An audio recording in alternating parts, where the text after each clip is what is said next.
Hey Glass Gang, thanks for tuning in. The stream starts soon.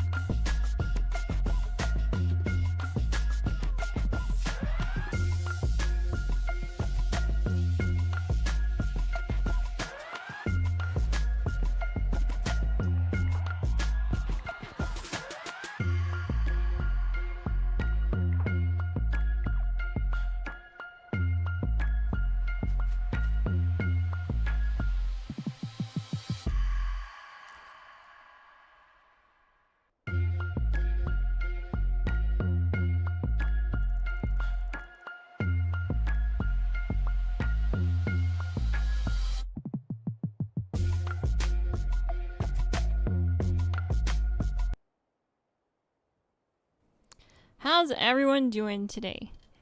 Or tonight? Tonight I'm jumping on PTS to see what's new. Some changes were made to the Infestations bosses. They're a little bit tankier now, apparently. We'll go see if anything can be done about that. We're also going to be keeping an eye on Glassy, the kitty, because obviously, some of you may or may not know, on the PTS, your camp pets can follow you around, and this is the last week of testing for pets. So we're gonna run around with Glassy a little bit. As always, smash like, hit subscribe if you're new, hit new if you're subscribed. That makes total sense. I have had a long day, gang. We're going to start also with the PTS patch notes first, and I also linked the link to the patch notes in the description if you want to watch. Or follow along, I mean. Watch and follow along.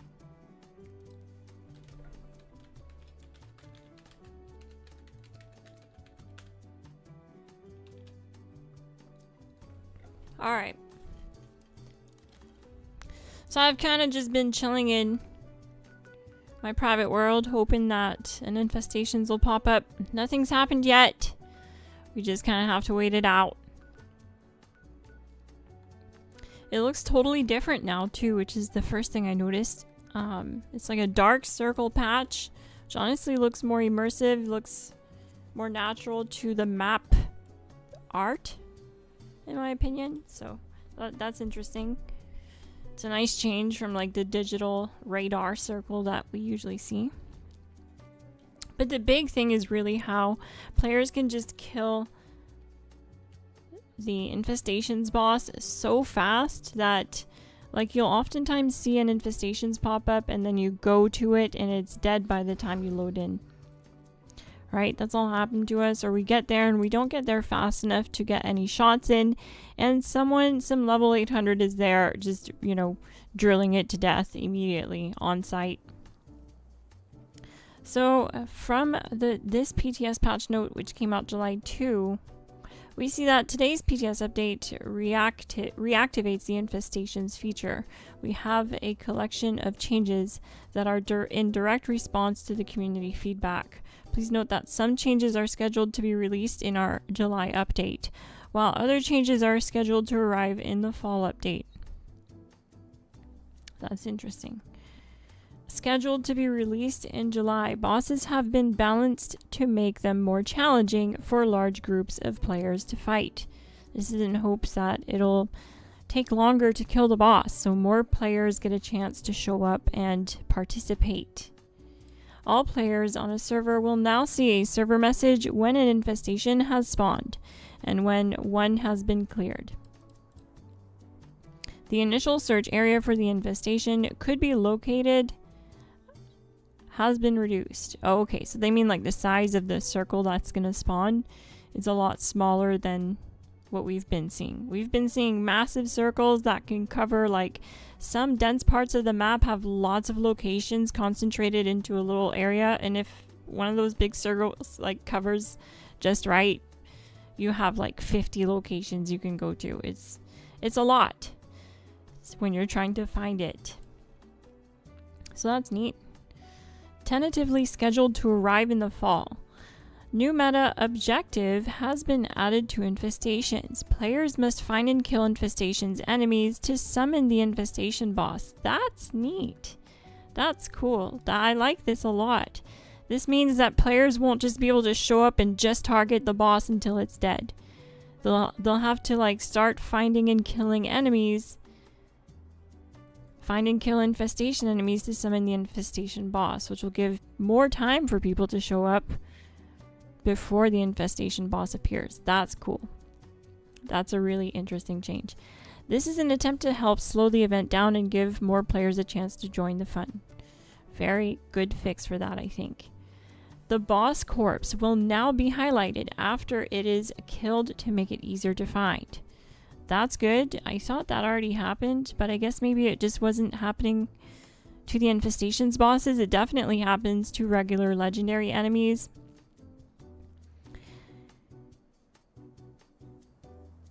Okay, boss, sorry, please note the visuals of this are still a work in progress. A new smoke visual has been added to the paper map to indicate where the infestation is. That's what I was talking about earlier, how it's no longer this big green circle that looks like it's painted on. It's sort of like a dark, almost black looking smoky fog. I want to give a quick shout out to JSwim, KingShots89, GLASSGANG members in the chat. Welcome to the stream. An option to turn off or on infestation notifications and visual overlays has been added to the game. That's, I guess, good. It's not really a bad thing. It's a quality of life thing for people that just don't care about the pop-ups to going to events. Some people stay at their camps or just, you know, focus on just questing and camp building. Believe it or not, they don't like to go around to all the public events. That's why sometimes you'll be in the middle of one and you'll see people are just chilling at their bases still. Fast traveling to teammates already in an infestation is now free. That makes sense. That's a good quality of life change. That's going to save us some caps. Morgantown location has been removed from the rotation. I wonder why they had to do that. Maybe it's just a big location and there's a lot of places where the enemies can end up stuck in, maybe, potentially. There's lots of, like, rooms. I know they were getting some, like, stuck in rooms in some locations. So I'm just kind of, like, throwing that out there. Could be the reason why. There's no reason written why they removed it, but okay, nothing else about infestations. Okay, I want to focus on infestations right now. So let's see if anything has popped up yet.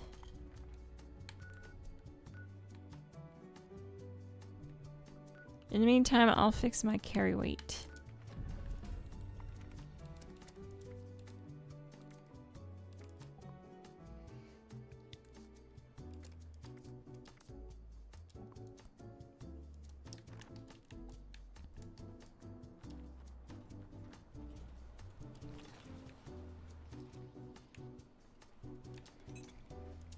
Also, if you have the PTS installed on your PC, if you have a copy of the game on Steam, and you want to join, feel free to join.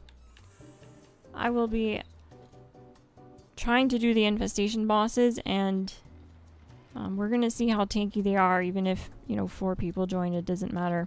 We're going to see the difference. The difference is pretty staggering by the looks of it, so I will try to do DPS, but I don't think it's going to be as easy for just a couple people to kill the boss. You know what I mean? I don't even think we'll be able to solo it anymore.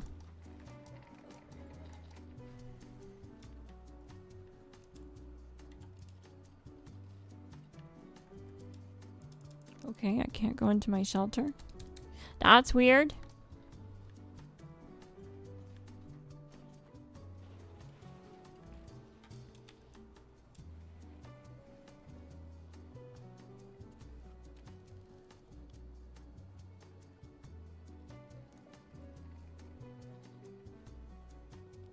Hey, Crazy Town. We're gonna get the buff here from the awareness bonus, Bats accuracy bonus from the 4-opter, and see what's up with my weight. I probably just have a bunch of stuff on this character that I don't need. Yeah, I did. So, took care of that. I'm gonna go over the build. Make sure everything is set right for my LMG build. This isn't a character that I play all the time, so what's up with this? Okay, this has to do with because Tenderizer was changed and I was testing the Tenderizer perk being on the Elder's Mark. So we'll put this back on.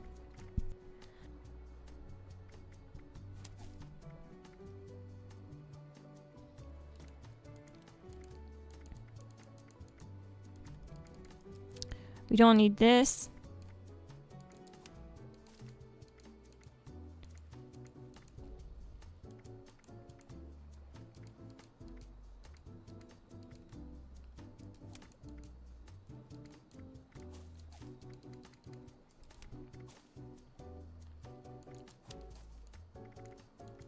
There we go. So now we have crippling. We have it set up for the LMG. It was set up for my Elder's Mark because I was testing it the last time I was on PTS. Oh wait, I don't have the LMG equipped.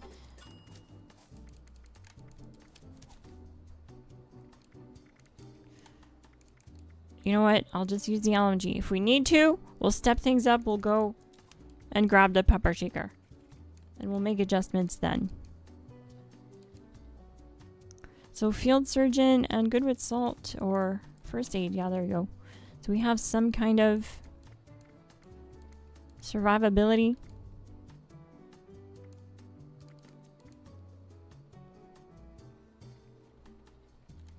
We can drop gun foo. We won't need this. There we go. Have some auto stimming on the build.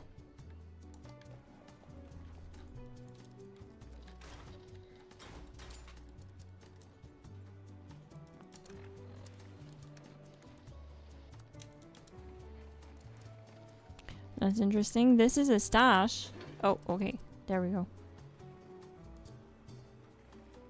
Stash full. Oh.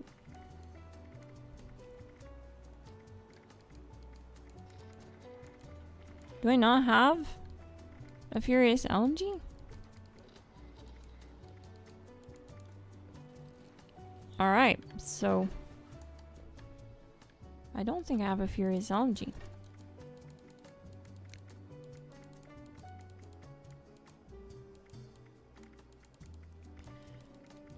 Your PTS character is always like 4 months behind the actual progress of your main character. I do have a Red Terror. Same thing.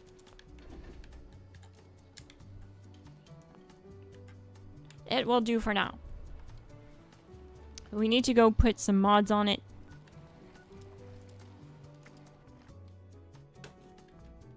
Morgantown was a bit of a cluster of disasters. Yeah, that's something like what I was remembering too.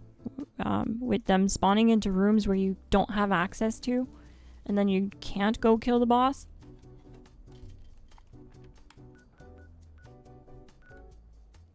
We're gonna keep an eye on the map. Bother someone else.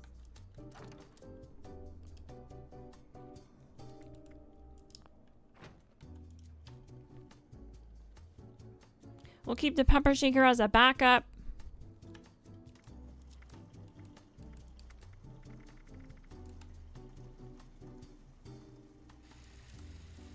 Oh, I don't have enough script. Last resort's been getting real busy recently. Must be something special going on.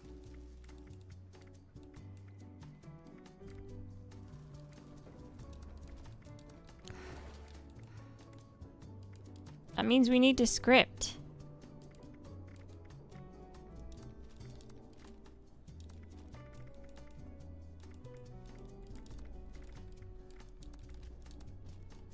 Caravans have been getting rarer and rarer.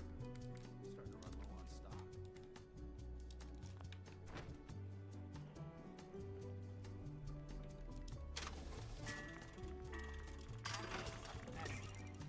Might as well just be called ambush. Easy to get the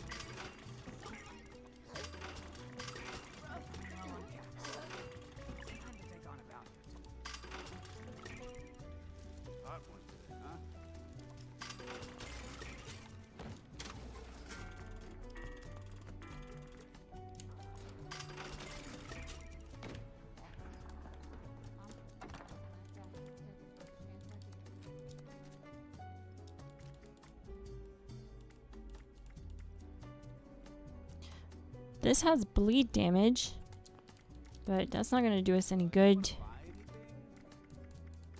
But I'm mentioning that because the Red Terror has fire damage. It's a unique perk that this thing has.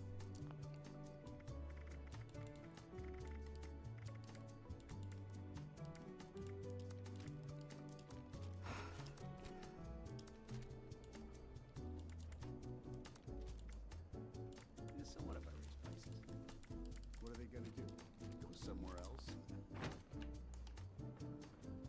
Might make right. Where's the kitty? The kitty's right here. Somewhere. Caps never last as long as you need them. Right there. On the workbench. Of all places. Glassy McFluffy Pants is on the workbench. I know you're used to seeing Glassy on screen, but Glassy's actually following me in game tonight, It sucks here. which is pretty interesting. It's nice to see Glassy out and about. Sharpening the claws, stretching the paws.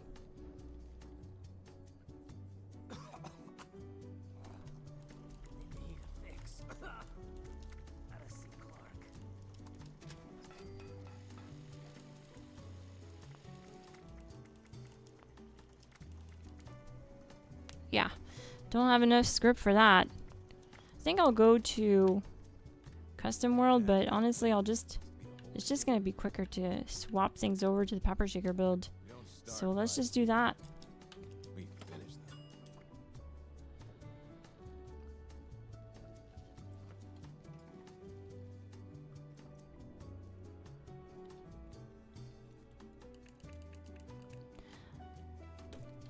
The reason why the Gauss minigun isn't included in that build is because it just can't sustain any form of infinite VATS at all. If you thought that the Gap Plaza is bad, the Gauss Mini just can't do it, and that's why everyone goes towards or gravitates towards a power armor build so that they can survive and be tanky enough to sustain a blood sacrifice build where you turn your AP bar into your health bar by sacrificing your health points instead of your AP points to stay in VATS.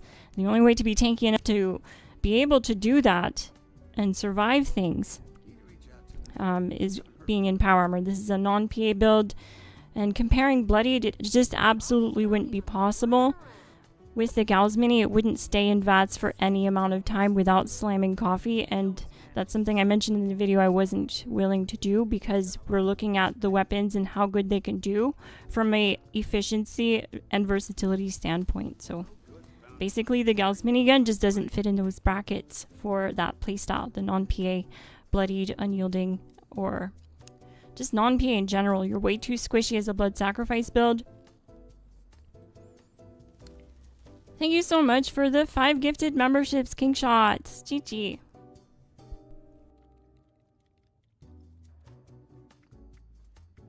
Rad scorpion venom can dissolve sheet metal. Terrifying. I need to spruce up the place some more. Might help draw in some more customers. Gotta hand it to Splinter. She knows her guns.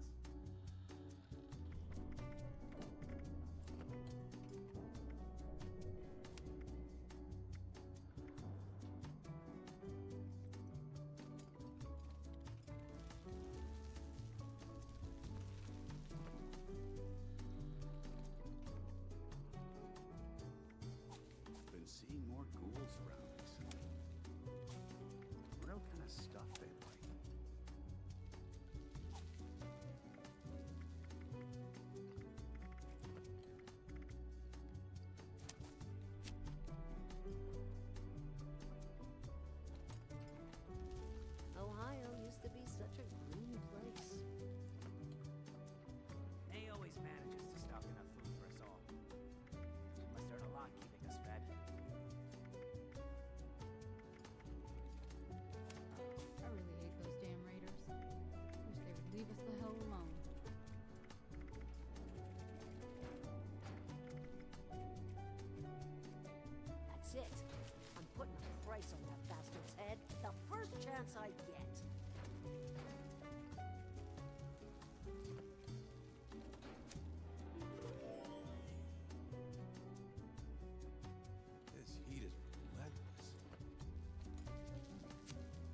don't start fights here.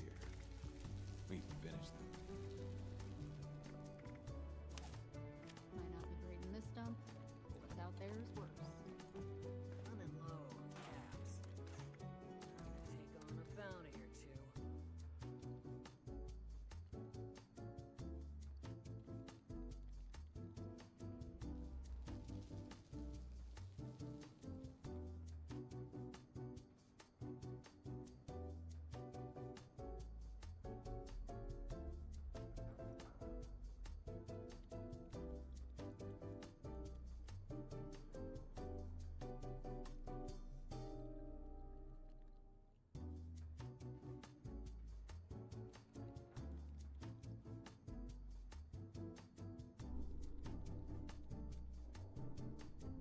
Athens is a mess now.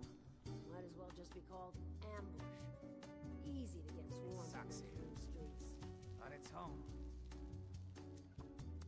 These are tough times. I hope we can hold out here.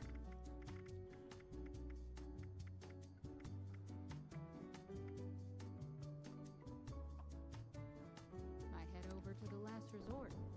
Could be some open bounties.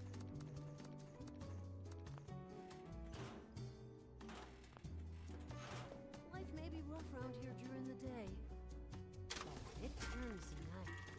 Man, that sky gets me every time. Too much rust on the lungs. Off the stuff. So much rust. Next time those raiders show up, I'm shooting one.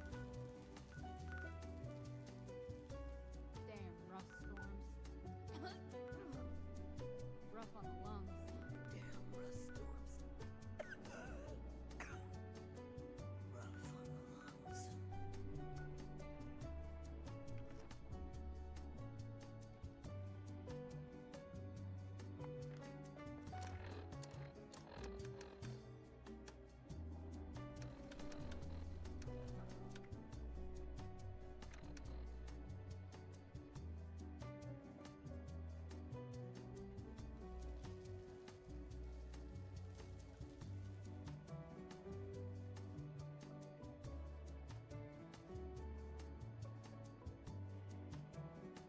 Those raiders are trying to tame death claws?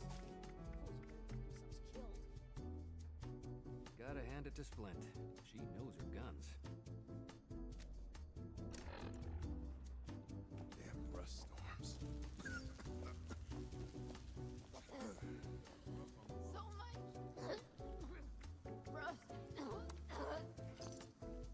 Really hate those damn raiders. Wish they would leave us the hell alone.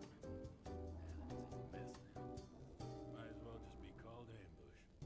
Easy getting swarmed in those ruined streets.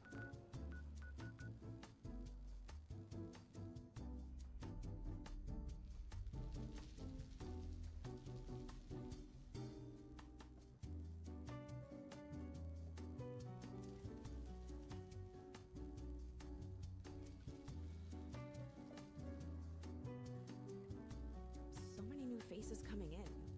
Things must be even more dire outside Burning Springs.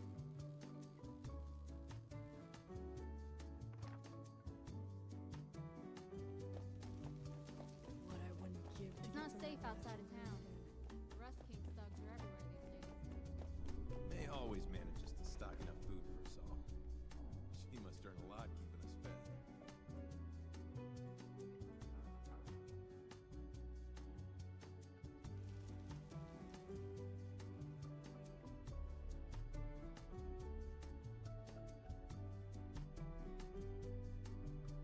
Next time those raiders show up, I'm shooting. All these bounty hunters running around. If only they could unite, we could stick it to the Rust King. Caps never last as long as you need them to.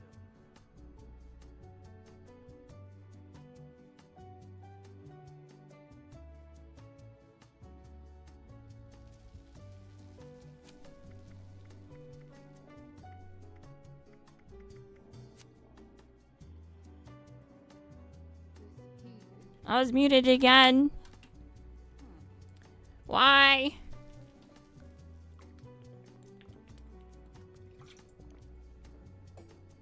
Why do I hate this mic?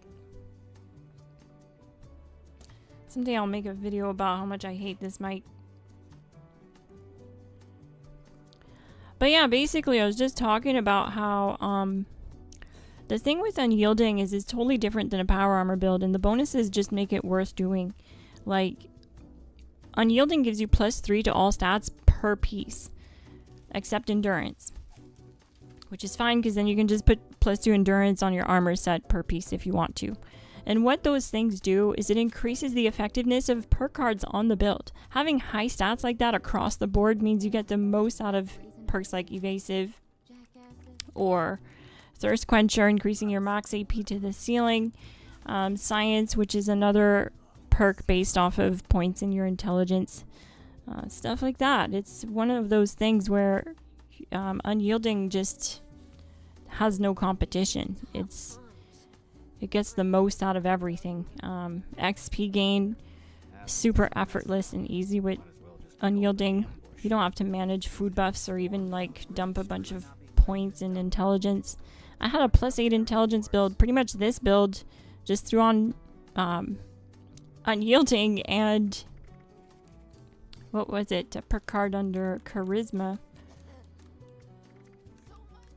Inspirational it was. And I was able to hit the 300k ceiling at the snake for XP on double XP weekend without food buffs. Without the food buffs for XP. So it's just really good for that too. It's also the only way to really reach those super high max AP bonuses. That's points in your max AP. Without having to like do food buffs or anything like that. Right now I'm not in unyielding, so it doesn't count. Like, don't look at my AP and think, well, 500's at, you know, above average, but 500's good for sure. It's not like, it's definitely overkill for the pepper shaker. It's not enough for the gap plaz. Gap plaz you really need around 700 to start having a good time with it. And with the unyielding build, you bolt it together and you're at 700 AP. And then you can push that even further with the food buffs all the way up to 1000 max AP. So it's just a completely different animal. But yeah, the risk is kind of worth the reward to some and not others, where some people would rather just be able to tank everything and they just don't want to die all over the place. The thing is you do die a lot more being a squishy, bloodied build. It's just the nature of it, right? You're sacrificing 80% of your health. But like on stream, if I run like 10 snakes back to back with my bloodied build, I'll die like 2 or 3 times at the most. It's never like impossible. I'm always able to run them back to back, and every now and then I die once. I try again. That's it. It's not like it takes me long to kill the snake. It's a sub-minute. It's not a big deal. Plus I get all that XP and the adrenaline rush from seeing all that AP density. It's so much fun. It's what really got me into going bloodied at first, because I was trying to put together VATS heavy gunner builds a long time ago when AP density and like the AP cost on heavy guns were super high. And it really pushed me into an unyielding build because I realized there's nothing else that can boost stats like unyielding. It is the trade-off.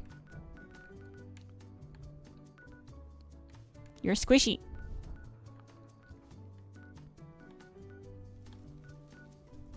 We're still not getting infestations. This is poopy. Might have to go like fight the snake boss or something. I don't know. I'm just waiting. I don't want one to pop up when I'm in there and then it's gone or something when I come out. Rough on the lungs. Maybe we'll fast travel around a little bit. Maybe it might trigger one. What do you guys think?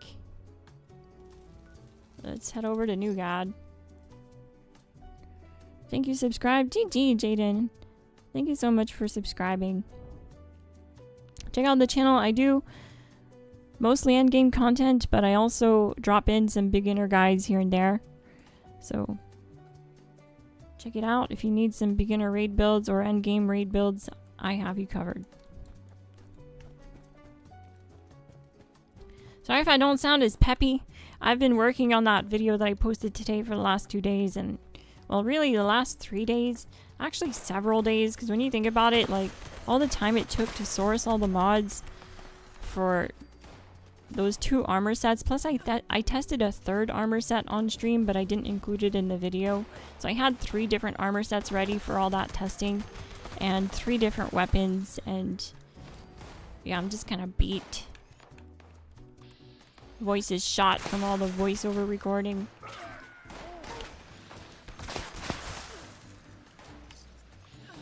But I had to come see, like, what's going on here. Glassy, we need to also keep an eye on you and make sure you can attack. Apparently they changed the attack speed on the cat, so I'm interested in seeing if they nerfed it. I don't know, but I don't think it was OP. Come this way, Glassy.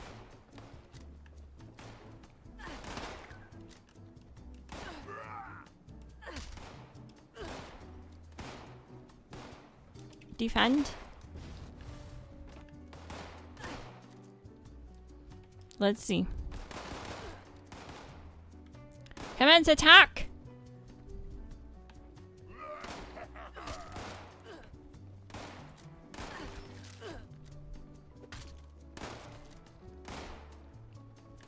Okay, I think Glassy got nerfed. I think that attack speed is nowhere near as fast. It was landing rapid attacks the last time. But this is a bit of a awkward area too to be fighting in for the NPCs. Okay, maybe I'm wrong. Actually, I would say it almost looks like it's attacking more often. They didn't clarify if they lowered or increased the attack speed. They just said they changed the attack speed on the cat.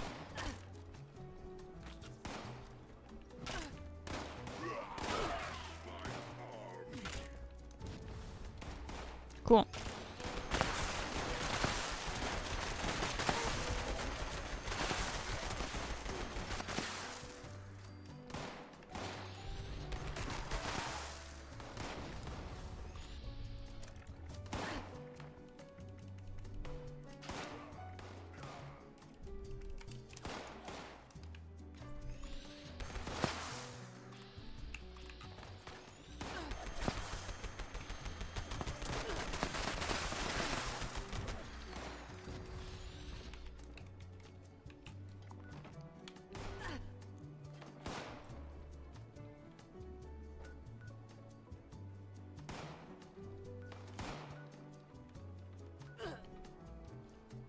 There's no way of maxing out the legendary cards? There absolutely is.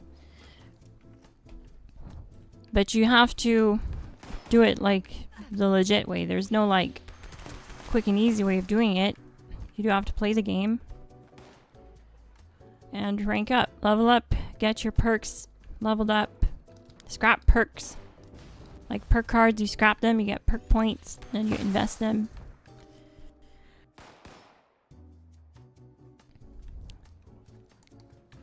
Yeah, you can level up all your legendary perk cards. Eventually, it comes with time. The best activity you guys should be doing if you're not ready for raiding or bossing is the bounties. If you can't do the headhunts, don't worry, just stick to the grunt hunts.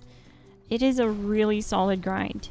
When they brought that into the game, I really thought it was going to be more popular than it is, because you do also get the main content for free doing that. You don't have to pay the caps.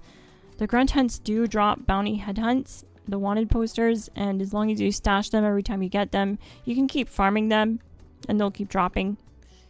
And that gives you a bunch of legendaries, modules, and XP. And they're really easy to do. They're not as tough as the bounty headhunts. And then once you have enough bounty wanted posters, you start spamming a lobby somewhere with headhunts. It's a really solid grind if you don't have the ability to do the raids. Yes, going bloodied unyielding does give you a lot higher XP gains, and yeah, just do what I said. Continuously farm the grunt hunts here at Highway Town. I can show you what I'm talking about if you're not sure. And it's super easy. Alternatively, some people farm West Tech, but I don't feel like it's that lucrative anymore because like you could just be doing something that drops legendaries constantly, like grunt hunts. And I mean, it's a constant spawn of enemies doing the grunt hunts that drop not only new legendary mods that are unique to that DLC that you can't get anywhere else, but it also drops the rest of the legendary mods in the game, aside from 4-star mods, of course. But it's a really good grind, very good for XP too. But going bloodied and unyielding is the best way to do it. Making sure that you equip cards under charisma, like inspirational, gain more XP on a team based on your charisma, and then being an unyielding is just going to boost your charisma points even further. Getting the most out of this. And grind. Try to do raids on double XP weekend. That is the best thing you can be doing on double XP weekend. Try to get in on a raid team, and even if you're completely new to it, a lot of people don't mind carrying new players as long as the whole team ain't new. You know what I mean? Because then it's almost impossible. But you can sometimes find a good team that don't mind carrying you through a couple raids if you have to, just to learn the ropes at the start. But there's no like quick and easy exploit, unfortunately. Okay, look what we have here. This is it. This is the new infestation. So see how it looks kind of foggy and cloudy? I love this. This is a lot more immersive than what we had before. This is neat. Let's go see what's up. I'm probably going to get flattened. I'm either going to get flattened or it's going to be so tanky that I'll have to jump in power armor to do any kind of DPS to it before I get killed. Who knows? I don't know. We'll see.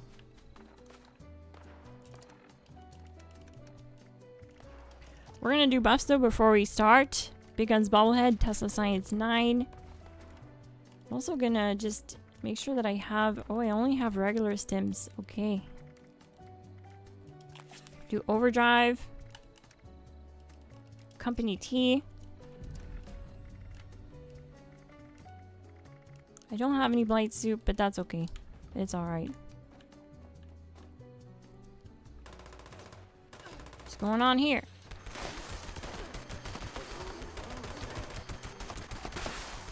These enemies are definitely tankier.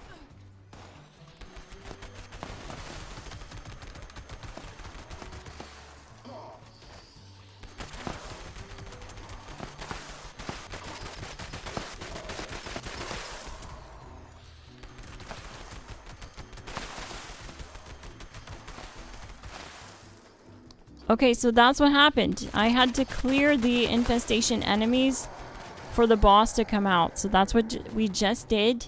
So now the boss is coming out. Hang on a sec here. I need to make sure that I have Born Survivor on because this guy ain't playing.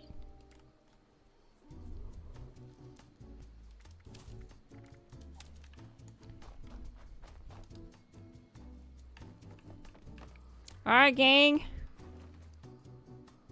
We're going in.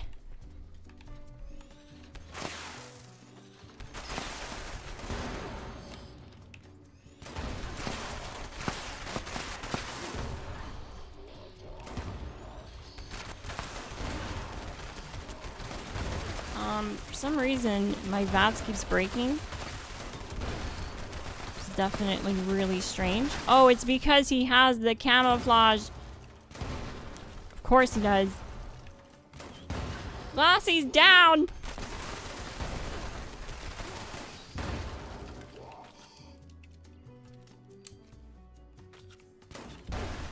Cool, he stopped firing to let me...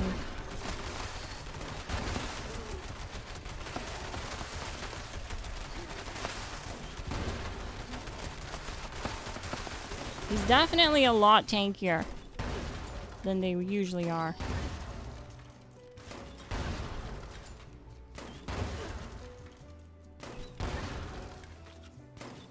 Oh, he's annoying.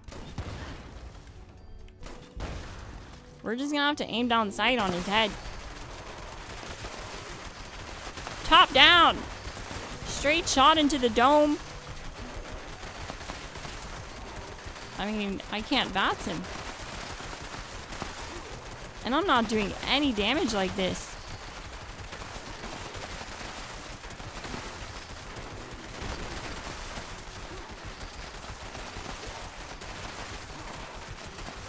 Well, I guess we are.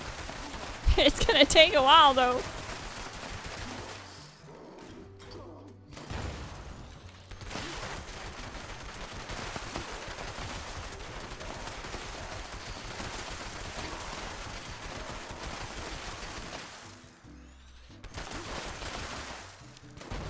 He just won't come out of cloak.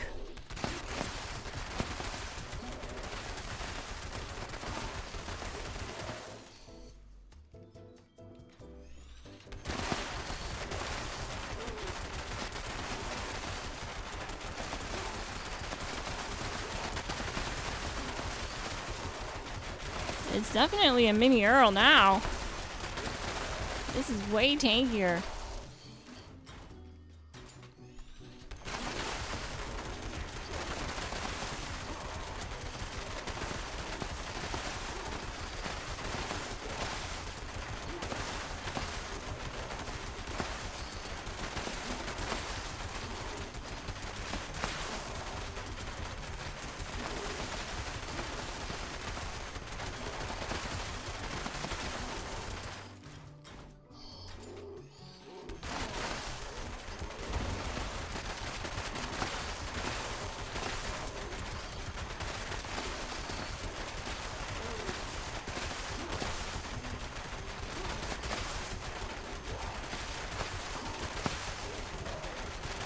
We're doing good.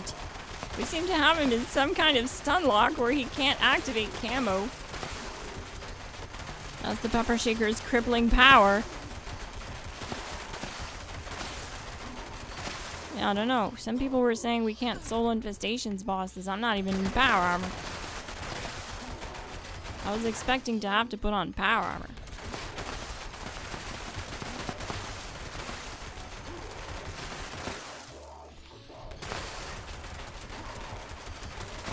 Sometimes I feel like some of these people can't solo a super mutant, you know what I mean? Like, it's not like everyone's on the same playing field skill level wise either.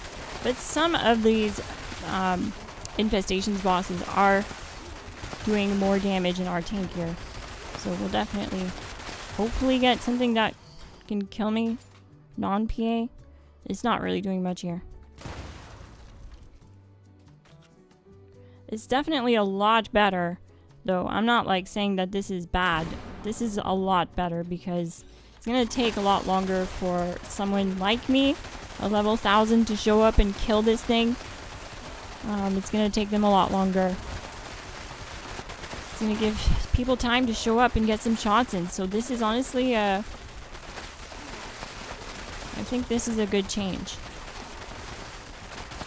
It's hard to balance a game that has, you know, this much of a grind to it and so many variables to it like this does.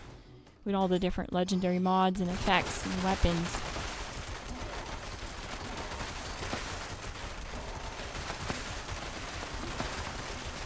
Seems to be a solution, I guess. Make things tankier. But honestly, I kind of prefer what they did with the change to the meta that they said.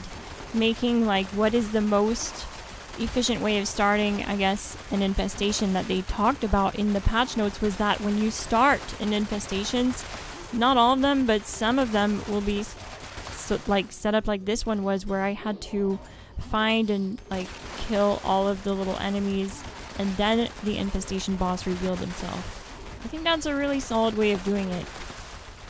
I think that's better than just making the enemies tankier. I think that's like a proper solution, I think.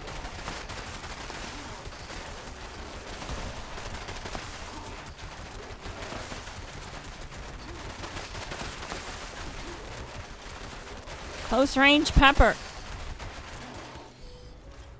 It's dangerous. It's Fashnat Day. What a beautiful day for Fashnat. Right, Camouflage Mole Miner Juggernaut? Don't you think so? I think so. Come here. Alright. Down and out. Confirmed. Glowy boss is glowing. I guess this wasn't happening. It wasn't glowing before.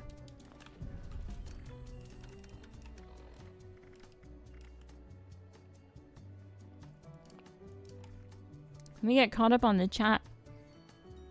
Hope you brought enough ammo. Yeah, we did. Actually, we only needed about 2,000 rounds. I had 4K.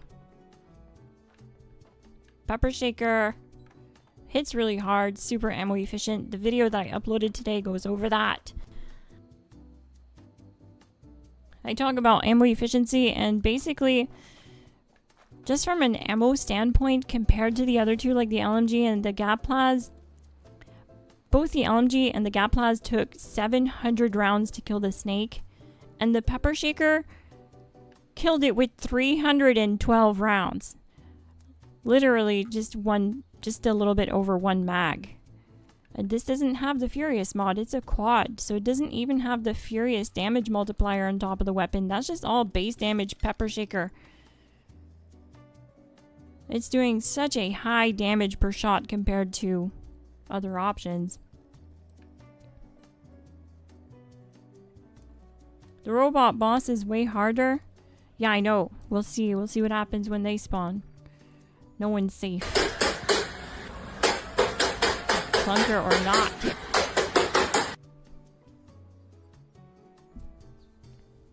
Looks more like whole server can help on him. Yes, that's the whole point. So they just made the boss a giant bullet sponge. Kind of, yeah. But they also changed it. You might not have been here, Sean, when I started the infestation, but they changed it. Now when you show up to an infestation, I don't know if it'll do it at every infestation, but at some of them for sure, like this one it did it. I had to find and kill all of the enemies before it would reveal the infestation's boss, like before he showed up. After I found and killed all of these little straggling enemies, he appeared. Which acts as sort of a time gate, if you will.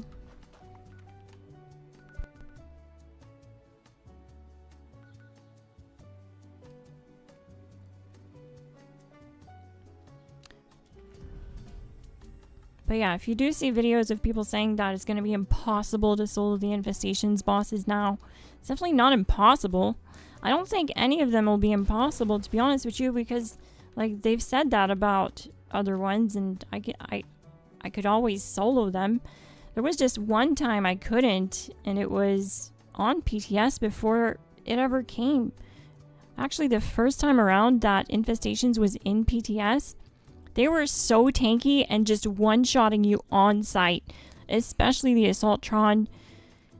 But even this guy, this mole miner guy, would one-shot you on sight. They were doing so much more damage, and then everyone was kind of like, oh, this is too much, it's too OP. And then they turned it down, and now they're turning it back up. So it's kind of interesting. It'll be interesting to see where it lands, where the chips fall, so to speak.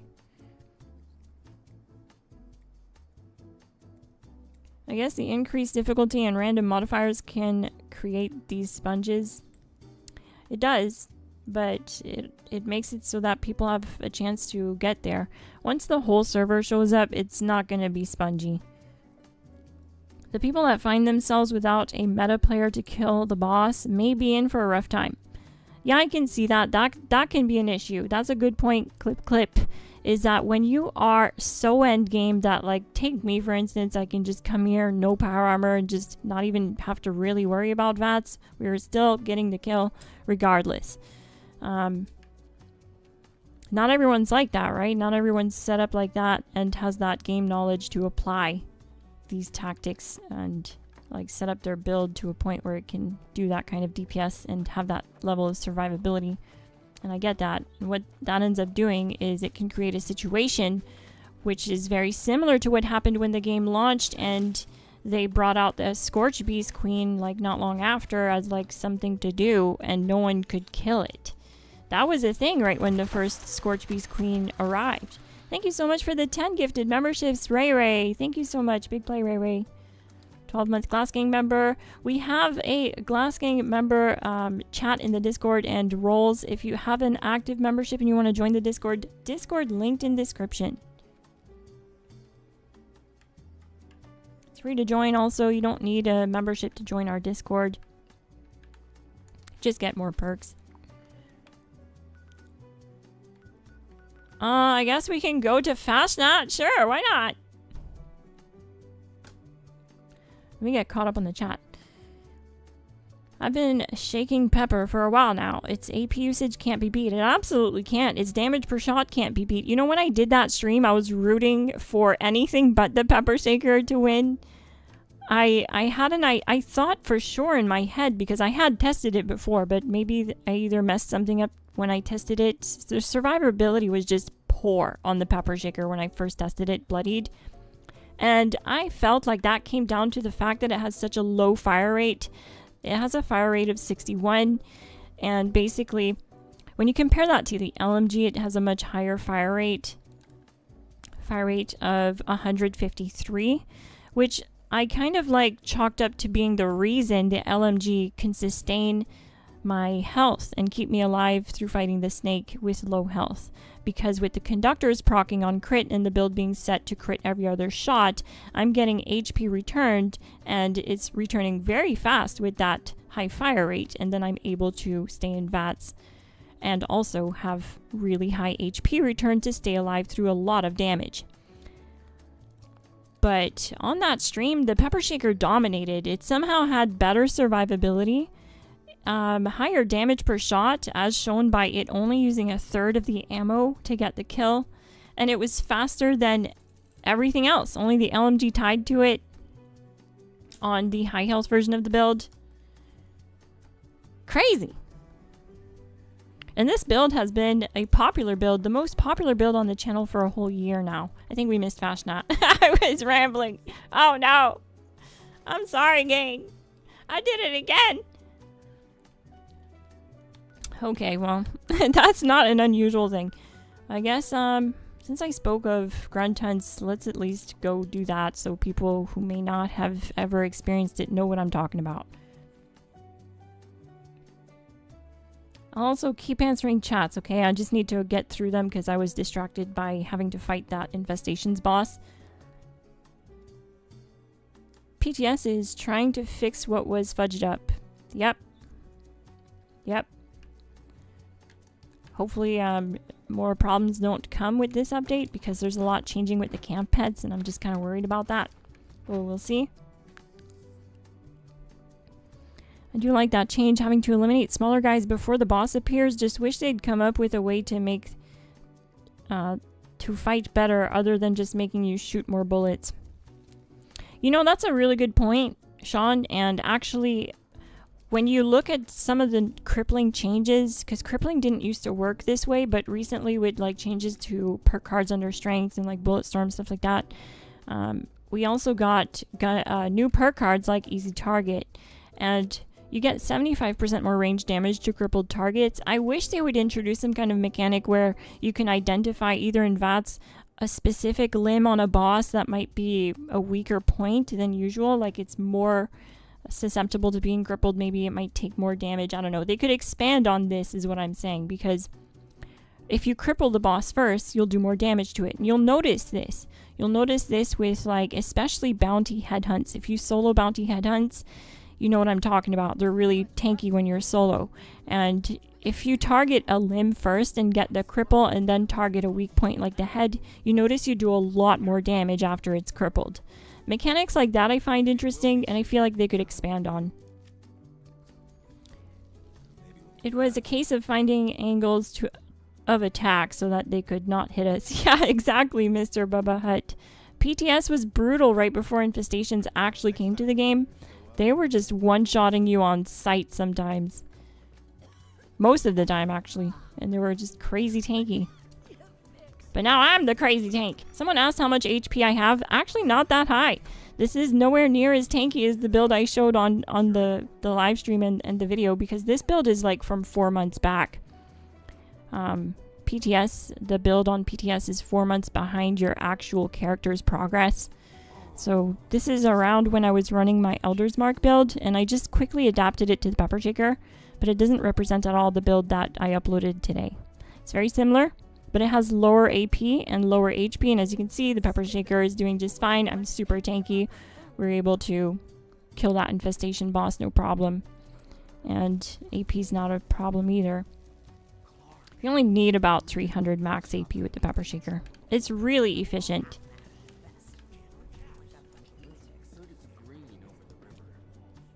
So yeah, you just come here.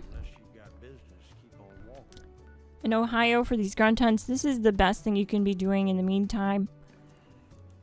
I feel for your time it's worth it because it's a constant flow of legendary mods, legendary gear, and it can drop a wanted poster so that you can do the big like head hunts without having to pay for them. Whoa, what the heck? What? Oh, it's this person's hair. Oh no! What's going on? Todd! Might as well just be called ambush. What have you done? Get swarmed in those brutal streets. It's a feature, gang. It's totally a feature. Girl, I think you need a haircut. Oh my god. Raiders have been stealing again. So much for our agreement. You can take your pets out for walks now. Yes, on the PTS. This is coming in the next update. This is one of those things that's new with the update. You can actually make your pet attack too. There's defend and attack. There's follow, neutral, and command wait. I think this is super cute. Glassy can follow me into battle now. It just won't come into instances like the raid with you or anything like that anymore.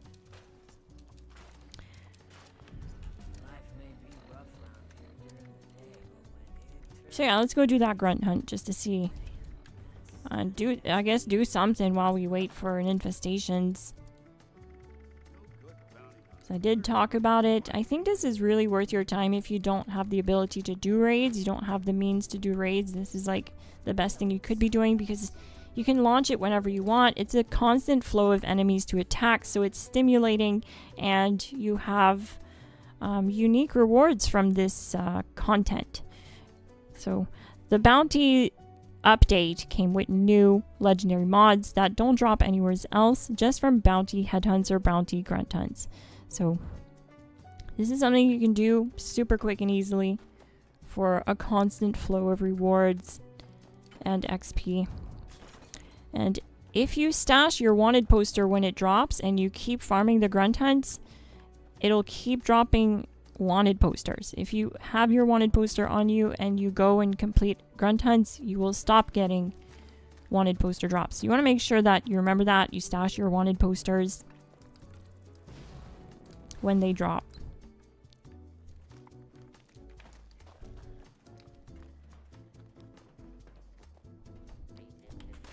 Also, I recommend being bloodied and then yielding. You'll get more XP for kills.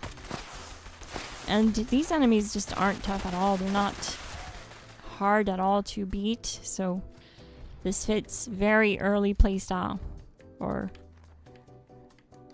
like accessibility. You just have to find wherever they are. Sometimes they're pretty easy. Sometimes they might be tricky to find. It's kind of like a mini infestation, I guess, if you will. But it's a bounty.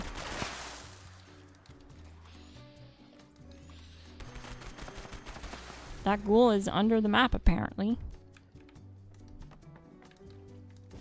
Looks like they're on the roof over here.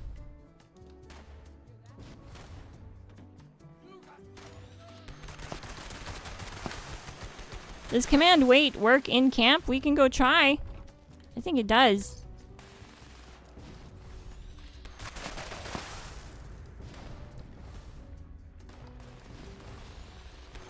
Yeah, it's that easy. And you just go back there. You start up another bounty by grabbing the free posters off the table.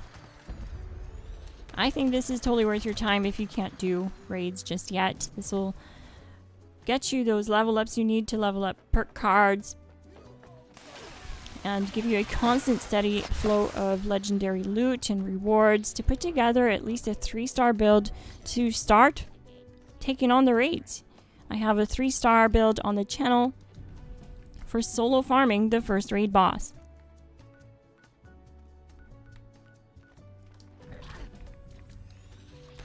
A lot of smoke too. Got a quad explosive LMG. 2-star.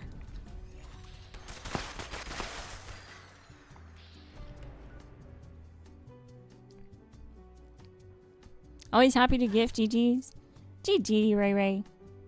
Because of your videos, I've managed to get a re-understanding of the cards and the builds. Thank you. That's amazing, Damien Hayes. That's what it's for.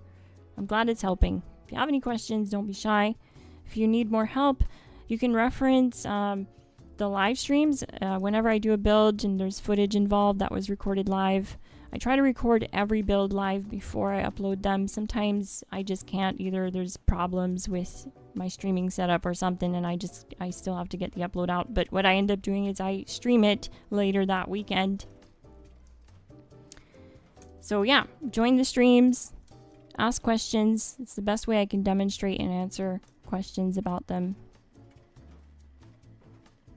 We just need a light 'em up skin for the pepper shaker. We'll be all set. Yes, something that changes the look would be nice. Similar to how we have skins that change the look on the handmade entirely to a different weapon, we can have a skin for the pepper shaker that just turns it into a completely new weapon. And I wouldn't be against a reskin if it did that. Especially, like, imagine if they gave us a skin for the 10mm SMG to make it look like an MP5. I'm pretty sure that would actually, like, it would be lore friendly to the MP5, because I think you can get that chambered in 9mm. So, like, I'm not a weapons expert, but I think that makes sense. It'd be similar to how we have a skin for the handmade that changes it into the service rifle. They could do more of that. It makes it feel like a totally new item without messing too much with, like, balancing the game and the metas or whatever. A player could just say, okay, I feel like running a different weapon, and just throw a skin on. I know that sounds lazy, and it definitely is, but if they have to, if the game is so busted they can't bring back, you know, keep bringing new weapons, then maybe that's where they would have to go with it. But I don't want to give that to them. I don't want to give them that excuse, because they have brought the auto axe, which is from Fallout 3. They gave us the Tesla cannon, which is from Fallout, I think, New Vegas. And what else did they give us from New Vegas? There's another weapon they gave us from New Vegas. The cremator. I think it's from New Vegas.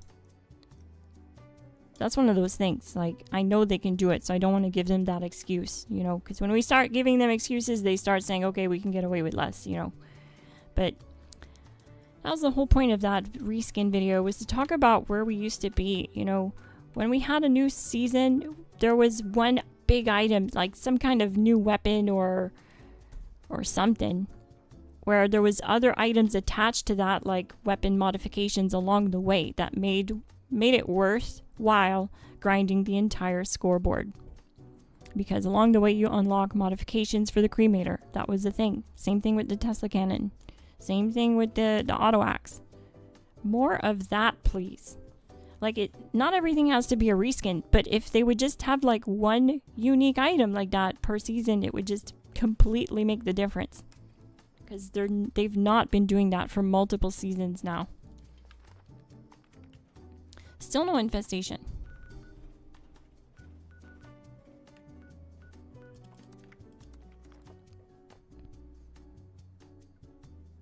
Did they finally add the auto plasma caster? No, sorry, Crazy Town. We can go check on the workbench, but no.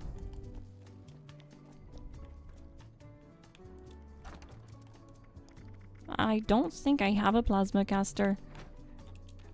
Let's see if I can craft it.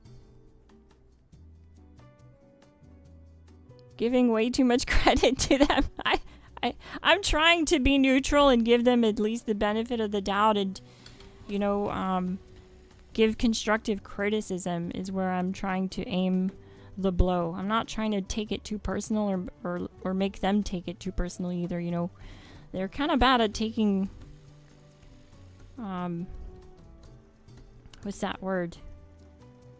Negativity. But it is important to at least be constructive when you're negative, because there has to be a reach, an end goal. We can't just be saying we hate these updates and we want Bethesda to like burn in hell. We can't say that. We can't. We have to say, all right, give us the updates, but here's the deal. Meet us in the middle. Give us rewards worth playing them, and we're good. Fair and square. It's a deal. We can shake on that, Todd. I think that's fair.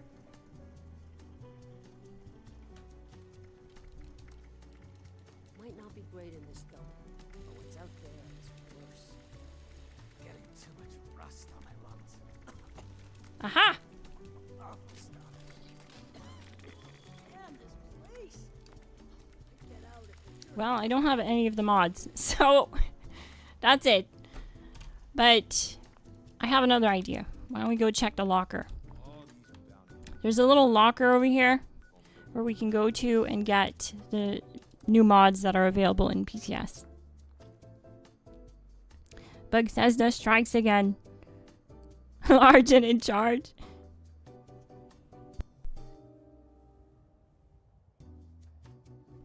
And I thought my beard looked wild. Isn't it crazy? What is this? Acceptable overkill.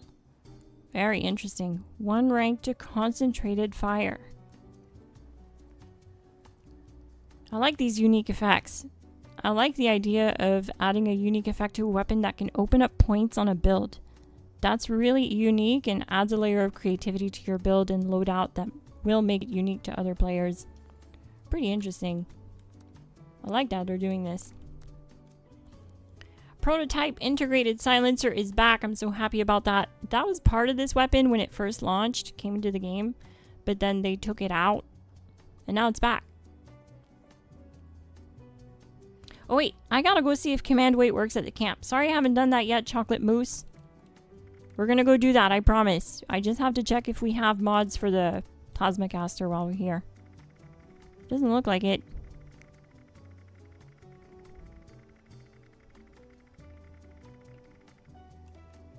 This is where Todd keeps all the 4 stars.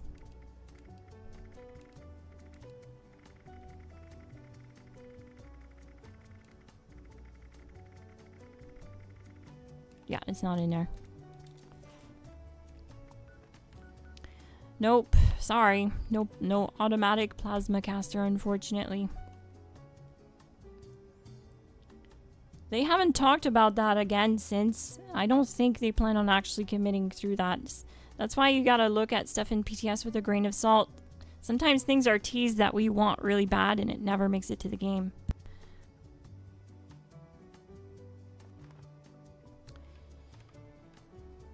Alright, let's go back to the camp. We need to test if we can command weight our camp pet at the base, because it'd be so nice to be able to put the pet in the corner somewhere and be like, wait here while I do my camp building. Because I totally get the frustration. Super annoying. They always get in front of you.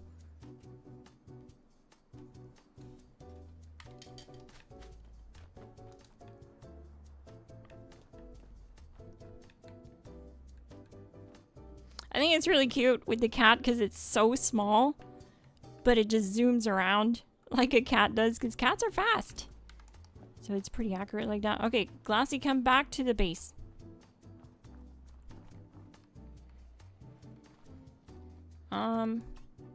Okay, pet commands. Wait. Your pet will now stay and wait. All right. Let's go and chill inside for a bit and start, well, I guess the best way to test this is to actually start decorating. Alright. Did you know if you have trouble getting into, I'll show you guys a pro tip while I'm at it. Any type of like workbench or camp item that, let's say you have trouble getting on. So you go to jump on it and it doesn't let you actually have access. It says something like camp item blocked or furniture entryway blocked. Watch this.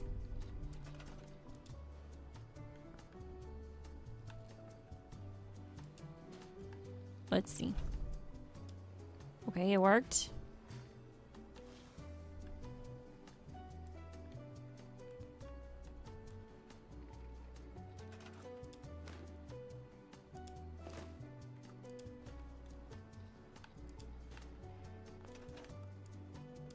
It's working. Okay.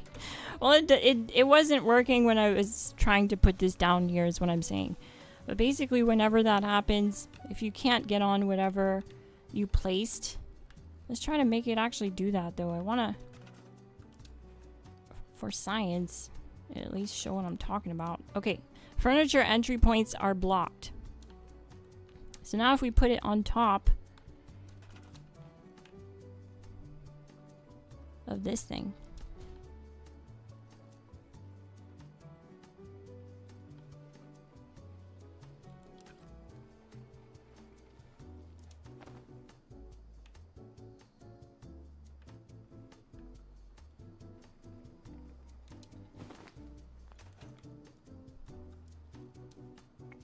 It's not working. Okay. Never mind. But that's what I did with this. Basically, I wasn't able to get on the bike, and that's why it was on that mat in the first place. I wasn't able to get on the bike, and I just put it on top of the mat, slid it in the corner, and I could get on the bike. But again, public servers and PTS servers do act differently, and they just turned off the camp building in PTS and then turned it back on, so who knows, maybe they made some changes to camp building. Seems like it. Let's look at the map, see if we have any more infestations.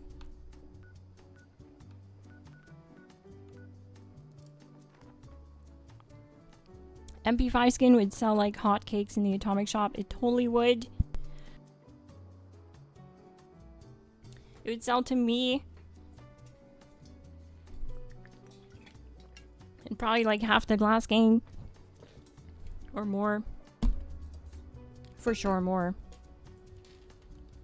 The MP5 is a classic weapon from the same era too, like that the service rifle was from, so I think so anyways. I mean, I feel like it just wouldn't be out of place in Fallout. It's actually the weapon that the Secret Service used, so it really wouldn't be out of place if like the Enclave had one, for example. It looks like command wait does work, though. That was the whole point of doing that. Cat's over here. So that's really good. That's a good thing. We don't have cats and camp pets spawning in front of us when we're trying to do our camp building.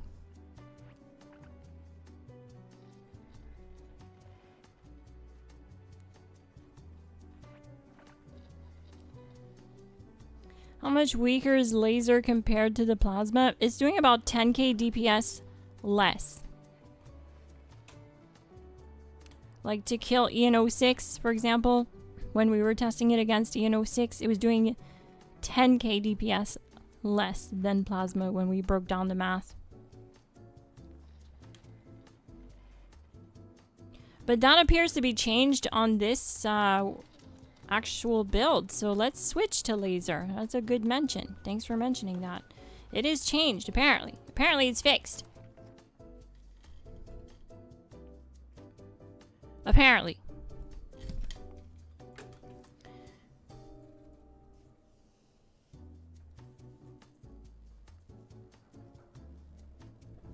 Is it true that half the team at 76 was just fired? I heard some stuff about that, Scott M. It's hard to say because honestly, every time that I have seen stuff about it, it's posts on Reddit. And the reason I don't really trust Reddit is because it's two reasons. It's not the official source, and two, it's not really reliable. There have been times where I quoted Reddit on one of my videos and that person deleted their post. You know what I mean? So it's just not a valid source of information for me to believe. I will say that it's definitely undoubtable. It's definitely possible with the amount of flack that they got recently. It's definitely a thing that can happen There could be a lot of people that lost their jobs because the game honestly lost a lot of traction. These last like 3 months have been so dead. My friends list is dead across every platform. My videos get a fraction of the views they were getting 3 months ago. It's definitely because of all these seasons that we get that are reskins that people are tired of, and there's no actual new rewards worth grinding for.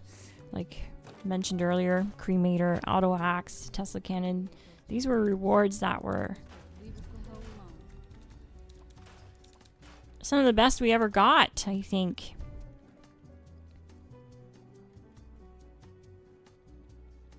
Plus the whole thing with getting like, they actually put, oh, I can't show you the season. Okay, they actually put the teal rusted bathtub as a Fallout First reward. Like, you can't even get the whole set of shitty bathroom components without paying an $18 fee. It's ridiculous. Who thought that that was a good idea to be a premium reward for Fallout First? It makes no sense.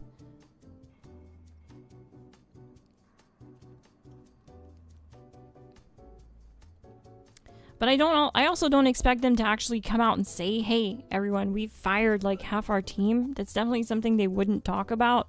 So I also don't expect to hear about it officially. So we kind of have to take things as they go. I don't see the game actually like being, I don't see them like shelving this game unless drastic things happen behind the scenes. Because they were talking about getting the game to hit 60 FPS on console, because like, oh my god. Because right now on console, sometimes it's like 45 FPS and under. And it just looks really choppy, especially in the Burning Springs area, especially when doing like bounty headhunts or any form of content in open areas where a lot of players join. It really struggles to hit that kind of minimum industry standard FPS. And they put it in the patch notes that they were reworking things in the background to get FPS, to target 60 FPS on console and to bring console onto PTS, meaning it would have its own PTS update and you can, like, everyone can test. And this is a big thing. Like, this is a lot of background development. That's why it's weird to me. That's why I don't feel like they would actually just stop working on the game if they're doing this much background development to this. It points to two things. There's either two potential outcomes. Either they were full of shit and they don't plan on committing to the 60 FPS or bringing us PTS on console, which is possible, okay? It's possible. Anything can happen. But I feel it's unlikely because they've publicly stated they weren't able to make it happen right away, but they were still planning on it. So I'm still looking forward to it. But the other possible outcome is all these background changes is actually going to mean a huge overhaul for the game and bring it in a really good place where it's never been before. Because having that kind of smoother frame rate will mean that the game has to run better, which will make it run better on a lot more devices, which will make the game more accessible to more people, is where I'm going with this. People that have lower end hardware, like old gaming laptops or something, stuff like that.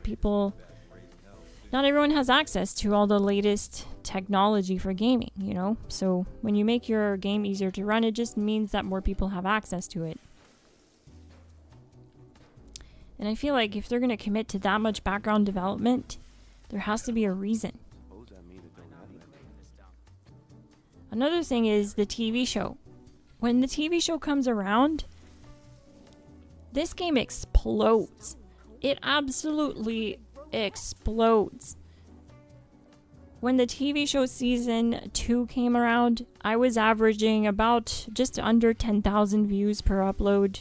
You know, it wasn't like a lot. It wasn't a big deal. It wasn't, it was like my average viewership, which was average for the time because when you looked at Steam charts, there was an average player base of like 5,000 active players per month. So it made sense. You know, I'm a small YouTuber. Makes sense, right? But then when that season came, all of my videos and my build guides started gaining massive traction.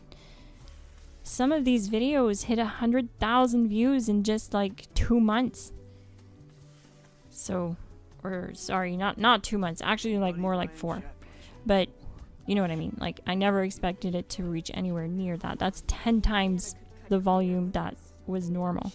So, I think it'd be weird for them to kind of pull the plug on Fallout 76 because it's their only Fallout IP right now that's not a story-based game. It's the only one that's multiplayer, and people, there's a huge demand for multiplayer games. MMOs are very popular. Glass Mama, what's up? What can I do? What, do you have a question? Did I miss a question? Thank you for answering my question. I really love laser pepper shaker, but if damage is higher with plasma, I may have to change. You might want to hold off, Mac, because like I mentioned, on the PTS, it is apparently changed. It is corrected, apparently. Still need to do more testing. I wanted to check earlier, but I got distracted by that bizarre and somewhat stylish haircut. Oh, I only have access to... Okay, my character doesn't have it learned yet on PTS. Alright. Is what it is. She's 4 months behind in progress, and that makes sense. I only, like, went and unlocked all of the pepper shaker mods a couple months ago for this character. Alright. But yeah, that's the point I wanted to drive home, was that I just don't see it actually ending. They probably did some shuffling because of how much negative press the game's been getting, with, you know, multiple YouTube channels covering the poor rewards and just it not feeling worth it. And also the community reflecting that with lower traction across the board, not just me. A lot of other YouTubers have felt it, and the Steam charts and stuff, you see it. Traction and on this game kind of fell off a cliff a few months ago. Let's home. Wish I knew where Matt gets all his stock from. Gotta be crazy running caravans through this place. Those raiders are trying to tame Deathclaws. Fools are gonna get themselves killed. Is the Batwings skin for the jetpack? It's for the backpack, actually. Sitting on a treasure trove of Oh. weapons. We're just waiting, gang, for another infestations. I did solo an infestation boss, so if you're wondering and you just want to find out, yes, you can still solo them, but they're definitely a lot tankier. Getting too much rust on my lungs. Some people won't be able to, but When it turns night, the GLASSGANG will. that sky gets me every time.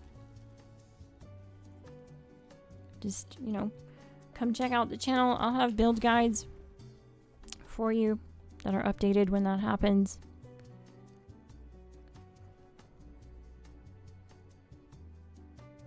What did I want to check? There was something I needed. Oh yeah, it's the bat plushie backpack. It's hard to say really fast, but it's a reward from... It's a Halloween reward.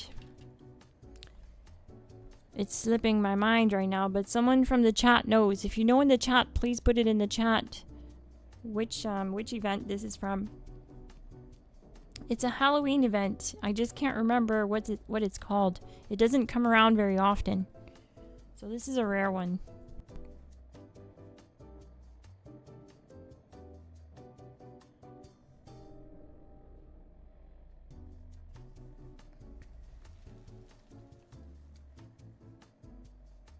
I just started playing about 3 months ago. Unfortunate timing, it seems. Very Sereno, because this game usually has a much higher active player base. Usually I don't have trouble like joining raid teams or finding raid teams to join.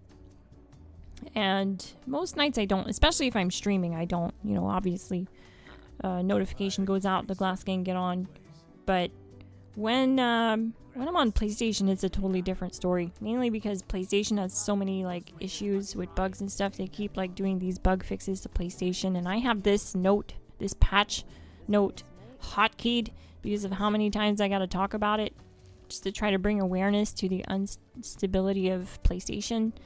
When I stream, I will crash like 3 times in the first 15 minutes sometimes, and it took a couple of hours, literally like 2 hours, to get through a full raid with a full team, and that was because everyone kept crashing all the time, and then we couldn't join each other, and we all had to switch worlds to join each other again. It was really bad.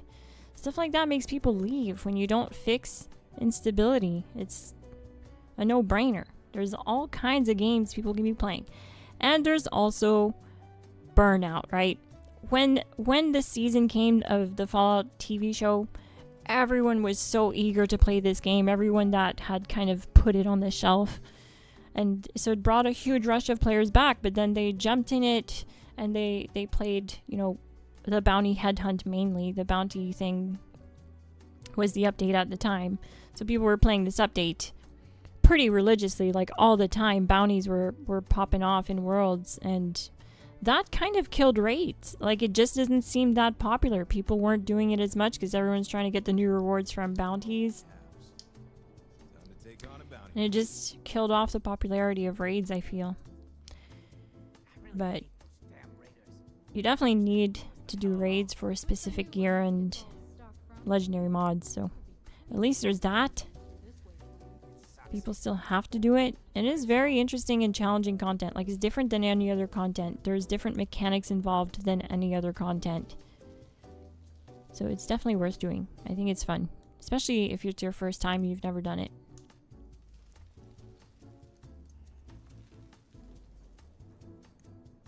Hopefully that comes back. I think it will, especially with the Fallout 3 season TV show. Apparently they wrapped up filming.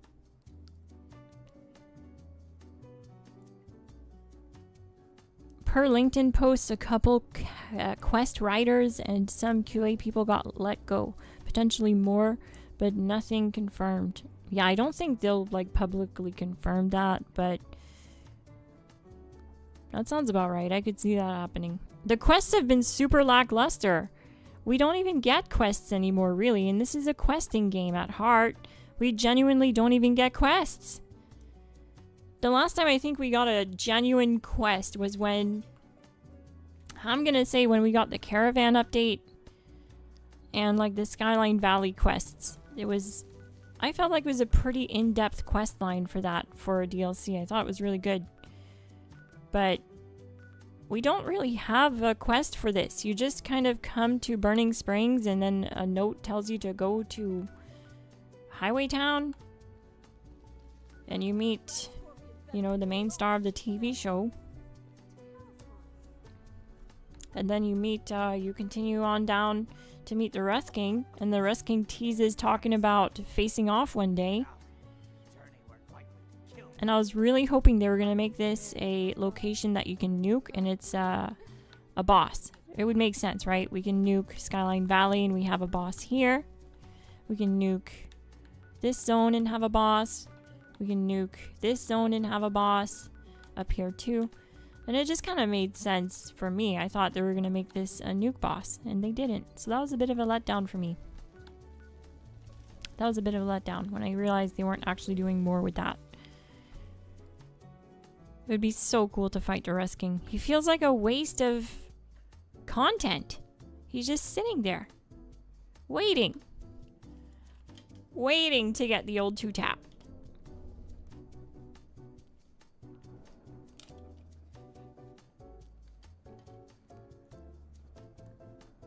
Definitely were some folks that lost jobs. Most likely, yeah. I'm saying most likely, but yeah, definitely was.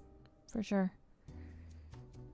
Do new bugs count as being in the new season? I don't. If you want to count it as a feature, you can. Kind of sucks. I mean, stopped playing just because it just became monotonous, but I don't want them to scrap it. I just want to get better content. Like I said, I don't think they'll scrap it with the amount of background updates that they're doing, supposedly. With wanting to target 60 FPS on console and bring console to PTS, there has to be reasons for that. There has to be bigger reasons for that. Plus, like I mentioned, it's their only Fallout MMO. They would have to come out with something else to replace it, because then where would this community go? This is still one of their cash cows. They make a lot of money from the atomic shop. I just don't see them, I don't see them abandoning it. I think they're just restructuring because of how bad the game's been doing the past quarter, basically. And it's not looking too good for the next season either. But we got like basically no quests recently. Like, what was the questing guy even doing? I'm not trying to talk bad about him, you know. He probably tried his best.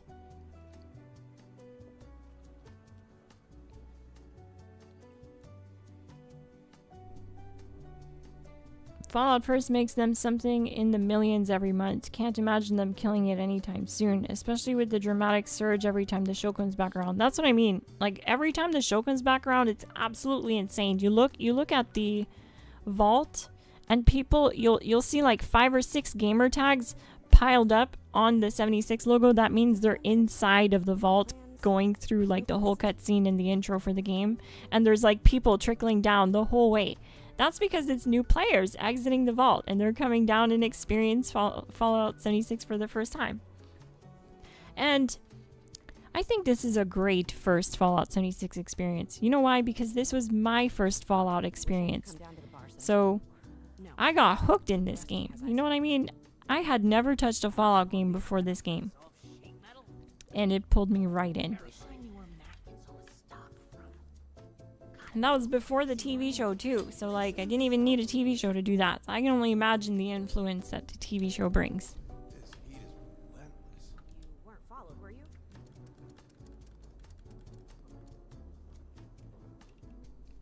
May always manages to stock enough food for us all. She must learn a lot keeping us fed. Take good care of your guns. I envision the pet system being pushed in order to get some kind of PvP pet battle system in place. Those tend to be a microtransaction goldmine. That would be amazing. I actually would love that idea. Something like the Metal Dome, I think is what it's called. Test your metal. Happens here at the Metal Dome. It's like a location that you go that's like dedicated pet battles, and you rank up your pet and you get pet armor. Oh dear, microtransactions, here we go. If someone asks you where to find me, just remember I can't sell you anything. The atomic shop, I imagine making a killing. I probably dropped about $1,000 since I started playing 3 months ago. I can totally see it. It's not, that's definitely accurate, I think, to most people's experience with the atomic shop. It's an endless money pit. It takes all of our resources. Mischief Night event. Yes, 10/7. That's exactly what it's from. Sorry, I'm finally caught up on the chat. I'm really bad at that because I tend to ramble on the same question for a while. But that's what this is from. The Mischief Night. Thanks, 10/7. You want to look out for it because it's coming around. It's coming around soon. It'll be coming around. Should be around October. So not very soon, but...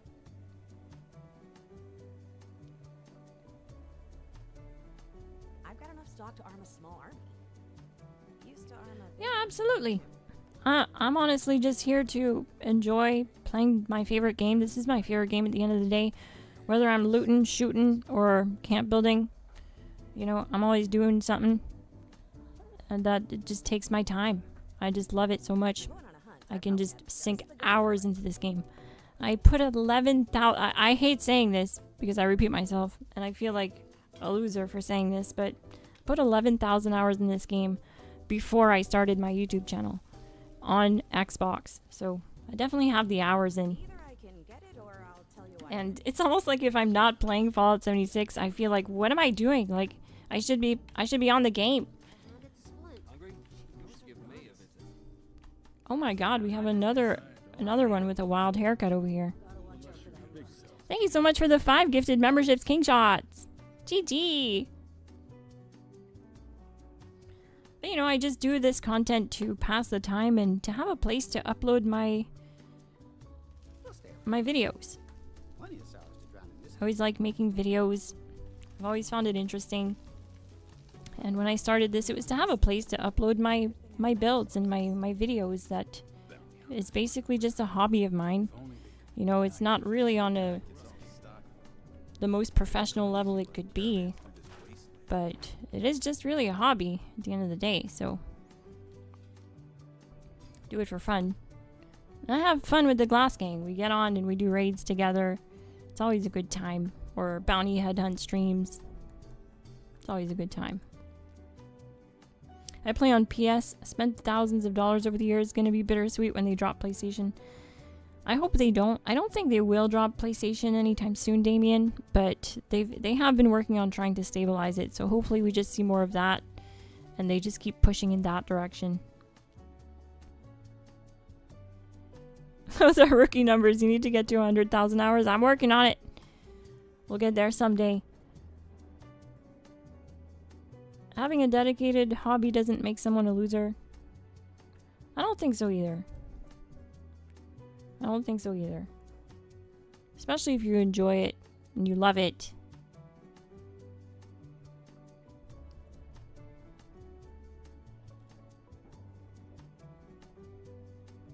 Currently my favorite game as well. I work 2 weeks, then home for 2 weeks. So often I play for like 16 hours a day. Love the camp building, got about 7 camps. That's an insane work schedule. But at the same time, 2 weeks off seems like a nice trade-off. It's a lot better than just a few days off on the weekend, I think. So I've never worked a weekend, or sorry, I've never worked a week schedule like that before, where it's like 2 weeks on, 2 weeks off, so I wouldn't really know, but seems kind of chill. You have plenty of time for gaming, getting caught up on your games. Just wish learning legendary mods wasn't so tedious. That I agree too, yeah.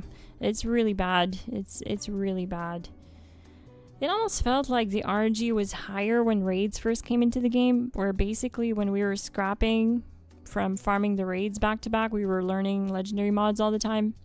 And then at some point it changed, because I rarely learn new mods, especially 4 stars. It's just so rare. And I'm talking new characters too. I have a new character on PlayStation, and I had started this character about a year ago now. This PC character. And I've just noticed it. It's not like my Xbox character where she already has most of the legendary mods learned, so it's kind of like just this thing where I don't have any more, or not as many new legendary mods to learn. So that's why it feels like the learning has slowed down. But with these new characters, they barely have anything learned, and they're never learning anything. And I'm scrapping and grinding every day. So yeah, that's definitely something I wish they would change. Because when you don't throw us a bone once in a while, like, I understand having something to come back to and something to grind for, but when you can spend 13 hours a day and still not get what you're grinding for, that's too much. You've done something wrong. You're gonna make that person stop grinding and go to a different game. That's what happens. Because what we're chasing at the end of the day, okay, if we're being 100% honest, is that little dopamine hit. Okay? Let's be real. It's that little rush that we got, that rare item that we've been looking for and grinding for, and it just makes you happy. If you don't throw us a bone once in a while, we go looking for it somewhere else. It's just normal. It's part of life. Almost 400 hours in myself, level 250. That's awesome. That's a really good progress for 400 hours. I say that because, like, when I started playing this game, I wasn't hardcore like I am now. I never thought I'd get to anywhere near this. Whenever I would see the nukes go off in the distance, I stayed at my camp. I didn't know what it was. I was like, kind of like timid about it, because you know how I told you this was my very first Fallout experience? It was completely new. I hadn't even looked into it. I had just lost my job during COVID and wanted to go buy a new game to start playing. And this I picked up at EB Games in the used bin for like $17. And I had so much fun, and I got so scared when I encountered the first Scorch Beast I remember it. I was like literally so worried because I didn't know if I was gonna like be able to like get out of there, or if I was just gonna be stuck there all the time. Like, you know how some games you'll end up like spawn trapped in a location because you can't defeat whatever boss is there and there's no way out of that checkpoint or something. Geez, these infestations just aren't popping up at all. Let's try teleporting around again. See if we can get something to pop.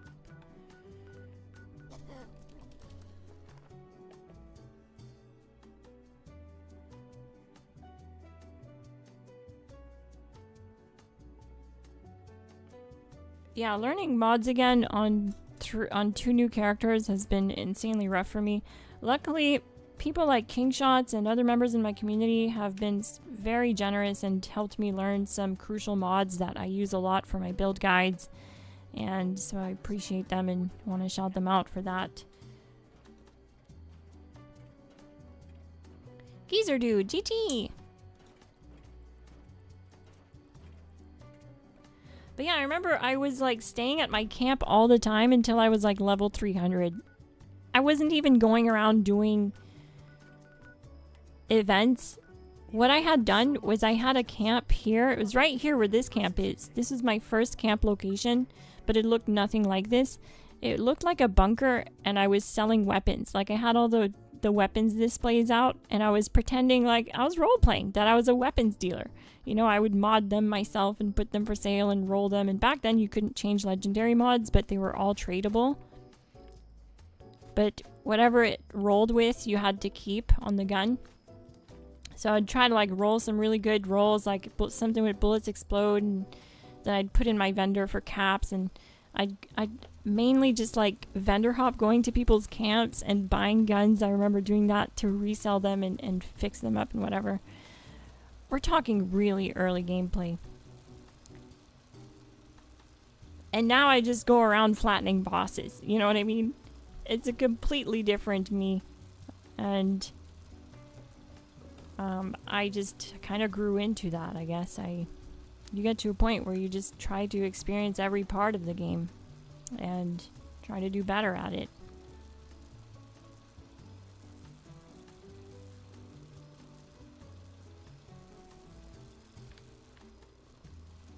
But this location is pretty neat. It has a cool view.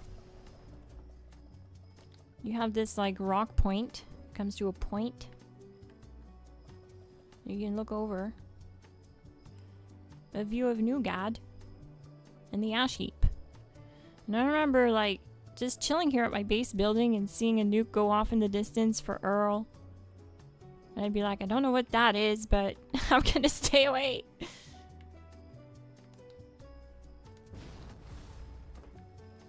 I also made a lot of friends on this, just playing.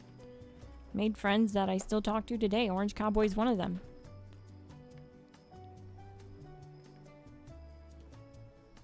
And I brought some of my friends from other games to this game because I was like, you gotta try this game. I love this game. It's so much fun. The creative side of it, especially the camp building. Explosions in the distance, retreat, terrified to camp. Exactly. That's like your first instinct, right? I remember coming across my first Deathclaw going, what the heck is that? And it was just killing me over and over. It's a bad experience. It's all stuff you learn your first times playing Fallout. It's like that with any Fallout game, I would imagine.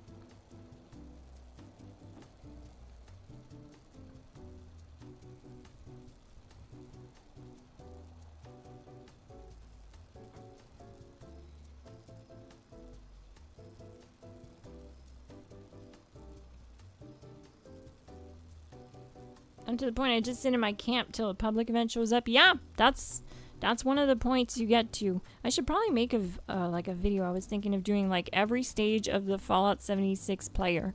Like, you know, those types of videos, like when they compare like how players act at certain points in their playthrough, or what they're doing, what types of activities they're doing. I think like that would be really funny.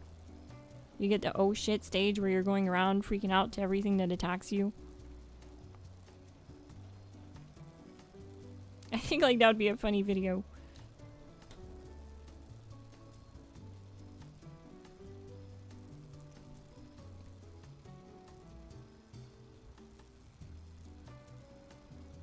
I'm looking forward to being able to solo the raid. That's my big goal, to be good enough to do that. You absolutely are good enough to do that. Anyone can do it. Just gotta save up your loot, save up your perk points, your level ups, and get your cards leveled up and work on a build guide. Work and commit to a build guide, and it's important to not gloss over tactics that I talk about during the fight. They can be really important.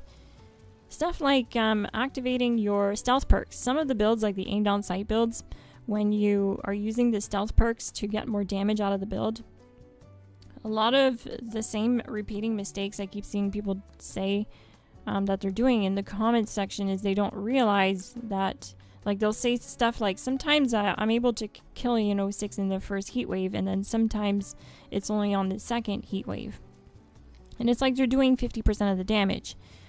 And if that build is, heavily relying on stealth perks like Covert Operative and Follow Through, then basically what they're not realizing 99% of the time is that when you turn on your Pip-Boy light, you break your stealth. And what do you do when you enter the raid and it's dark and you go to press the button at EN06? You turn on your Pip-Boy light. It's like instinctive. A lot of people do that. And then your stealth perks don't apply.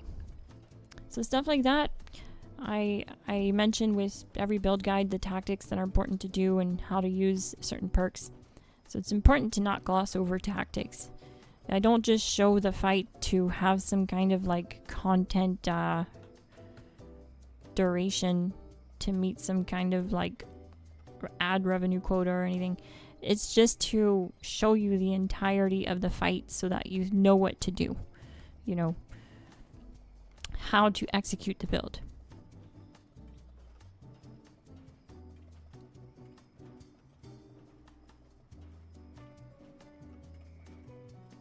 I remember when I first started playing the game, I stumbled across a bunch of players running around in masks, had no idea what was going on. That happened to me too.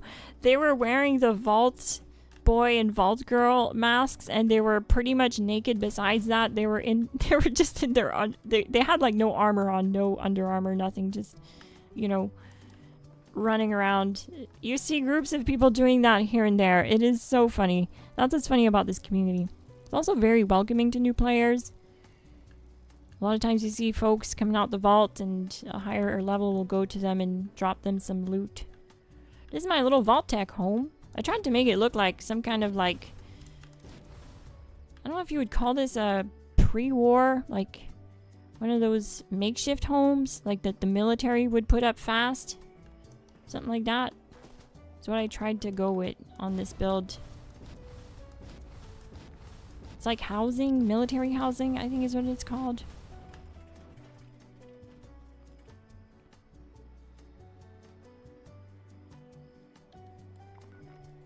Let's see if we have another infestations yet. I don't know. These infestations are not popping often. We got one in the past hour. Just one. Let's go see if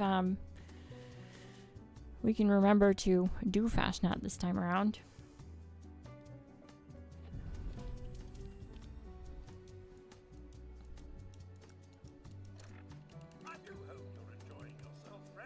Okay, I have the Super Stim Pike. Perfect. Perfect. This is what we need. I love this thing. If you're wondering what it is, it is a Super Stim Pike. It's a unique weapon you get from one of the events in the Burning Springs. One of the new ones from the Burning Springs. I'm really bad with names tonight. Apparently, event names are just eluding me, but someone will know. This has the Medic's legendary mod, Steady, Agility, and well, that's it really. It has a unique effect with attacks heal friendly targets by 10%. So we're gonna do a solo Fashionat with this Super Stim and this Pepper Shaker. I'm gonna drop Born Survivor because we don't need it. We're so tanky.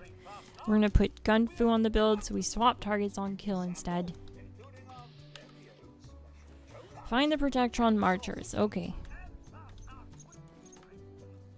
Let's see if I can solo this.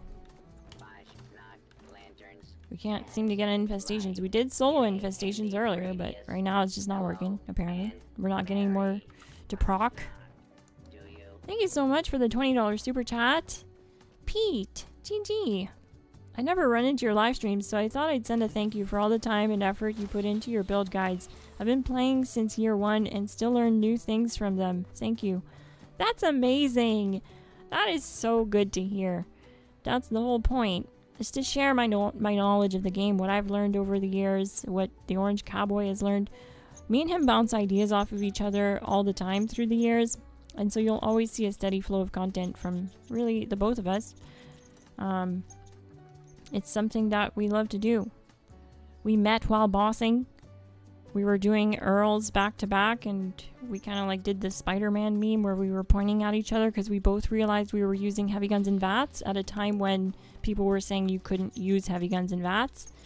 And you can tell when someone's using a heavy gun and VATS because when you're aiming down sights, the spread is really loose, right? You have a very big spread, and you can just tell when someone is physically aiming like heavy gun, the spread is wide and they're just kind of shooting sporadically.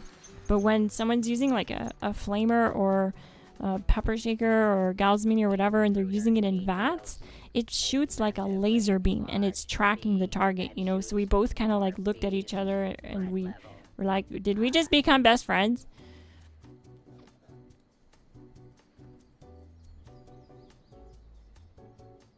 But yeah, that is a great gift. Thank you so much, Pete. I'll keep the build guides coming, I promise. Put out a really massive project today that I actually used a brand new editor for, one that can finally hit 60 FPS. Oh shoot, I gotta focus on what I'm doing. We only have a certain amount of time to do this. Okay, what's going on with this guy? What does he want? Donate beeswax. Right. Is it this one? No, it's the Steens. We gotta donate Steens to this one. I feel like the pressure is on.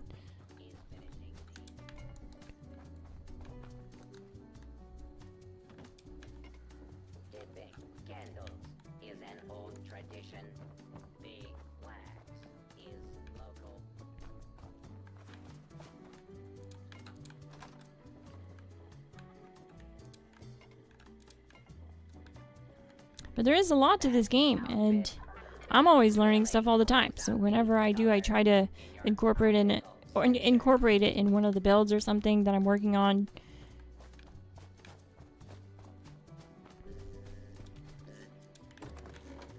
Yes, young ones, I can communicate with bees.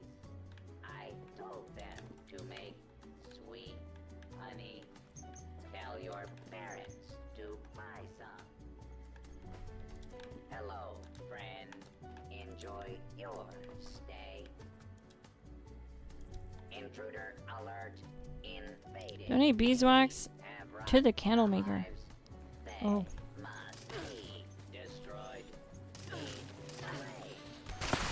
Where is this honey beast? There it is. Okay, the candle maker is up there. I think. Oh, this is the Steam guy.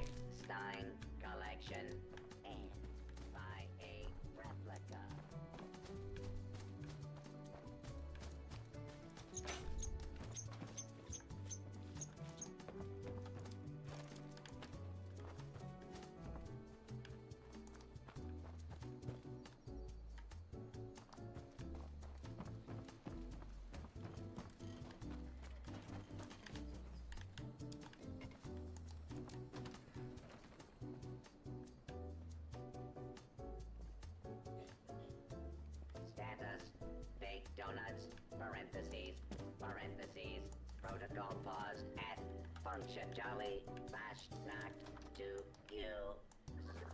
Friend error. I think someone added me. Mandatory count item. Outside valid range. Q. Protocol parade. Where are all the robots? I'm missing one. I can't find this other one. Where is he? We haven't looked in here yet.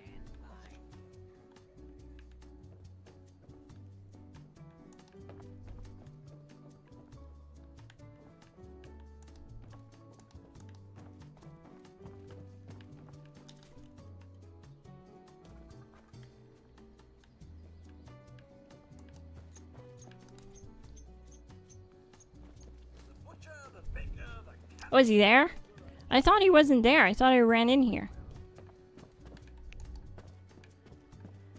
Oh, okay. I just didn't go far enough. Hello. I hope you are enjoying our Donate eggs. It looks like there's still another one.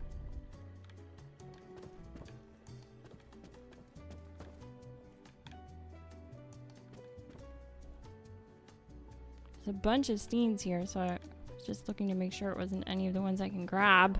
diagnostic begin.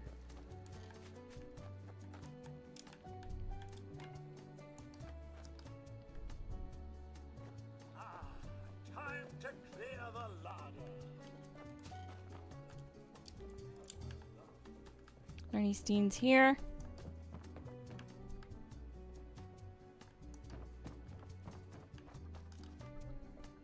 Thank you so much, Big Play Ray Ray, for the $20 super chat. GG.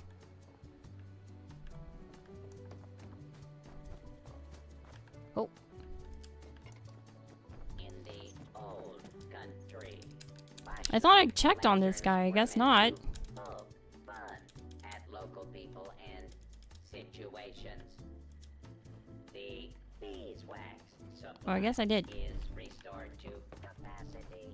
Please accept my So we gotta donate the steens. There's just a few left. our humble music. I actually do love this event. I love this song. I used to hate the song for this event. It used to get on my nerves, and now I just sing along to it. That's how you cope, you know? That's how you deal with it. Is complete and available for your peer review. Proceeding to the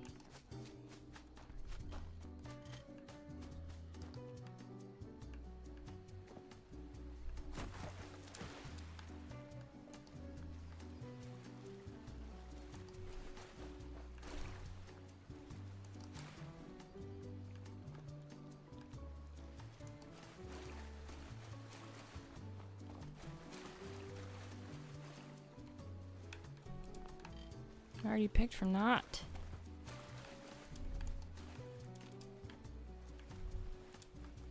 Response, stimuli, reaction, response, protocol, process. That should be enough. Wait, I still have one marcher?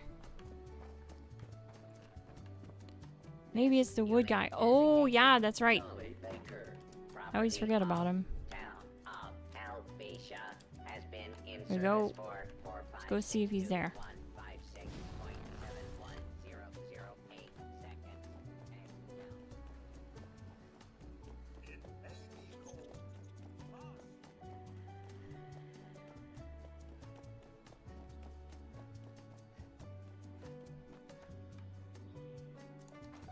He's not here.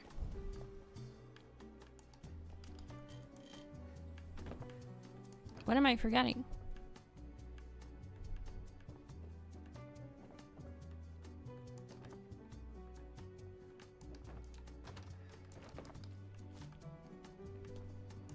Which one am I not thinking about?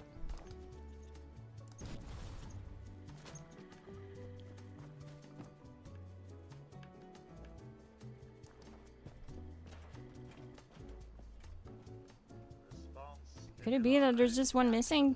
It is PTS. Tends to be weird like that.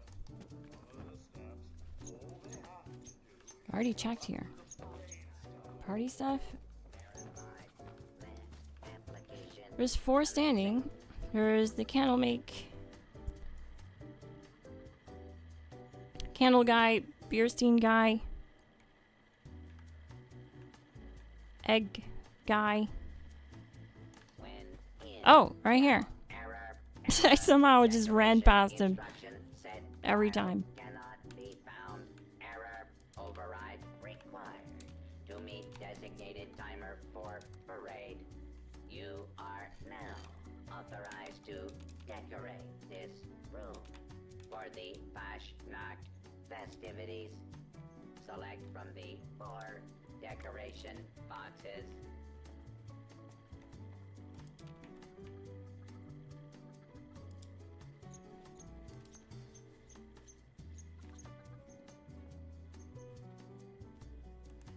Help decorate the barn. Okay, that's all done. Prepare for the parade to begin. Alright, let's prepare. Should have a Fastnacht mask. Yes, we do. Which is acceptable. Task complete. Insufficiently festive in parade march location. Fastnacht mask missing on decorator. We'll do Fastnacht glowy. Ow, this is my favorite one.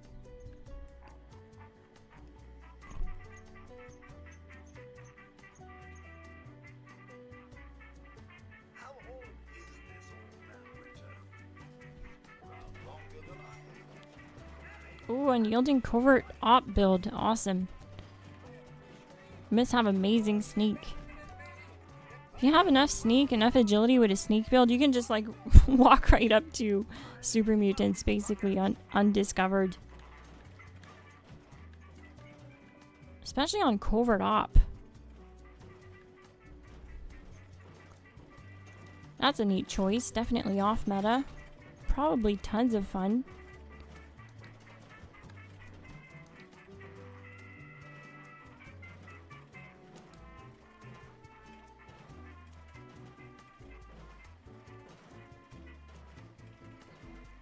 Oh, I hate the Mothman Equinox event. I actually really do.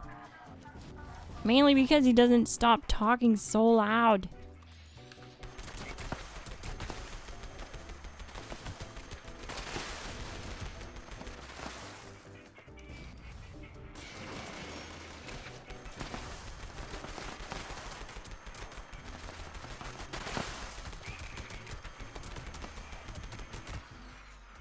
Everything that way dead. That's what we need.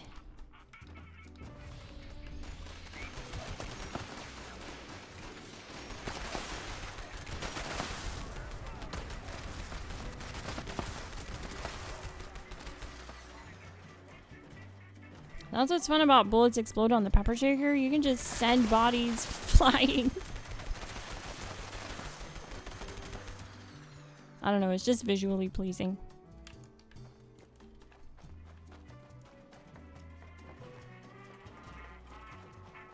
Did they add new items to Fastnacht? No, I don't think they did.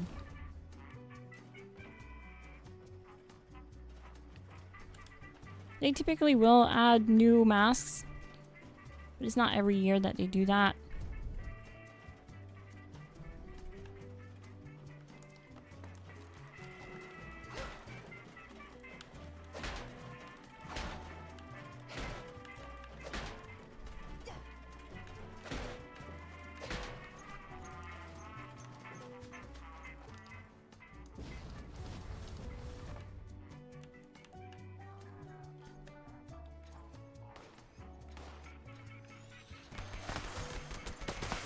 Oh, the power armor skin on the pepper shaker build.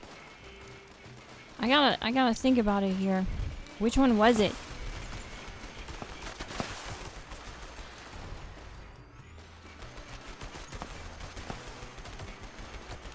There's a few power armor builds, so like on the channel. Was it an aim down sight or was it a VATS build?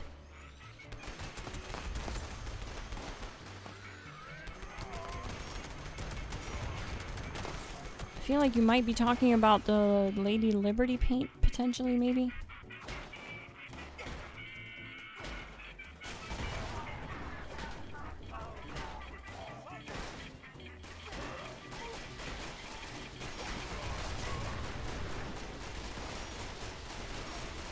Oh dear.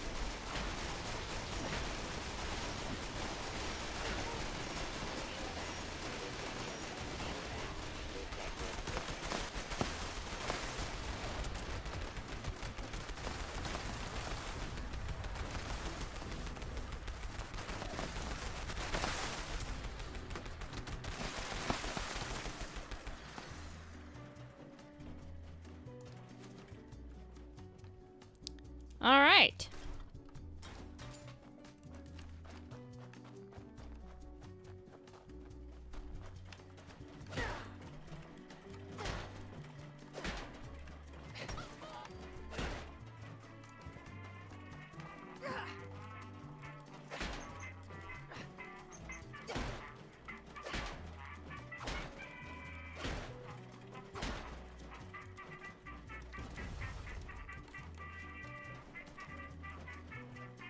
Yeah, he just got my teal bathtub.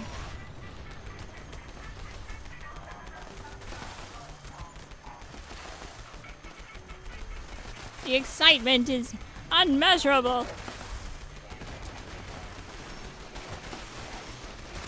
Oh dear. We got a big boy to spawn. We're gonna get him to cripple here. We're gonna cripple his tail, one of his legs, get him to slow down a little bit, get him on the ground, and finish him off with some headshots.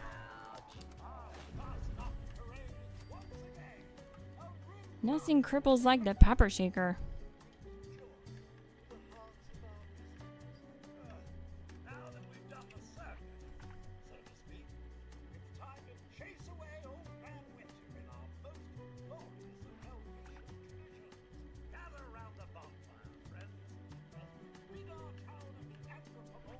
Watch me get like a glowing jackalope or something, and it doesn't carry over.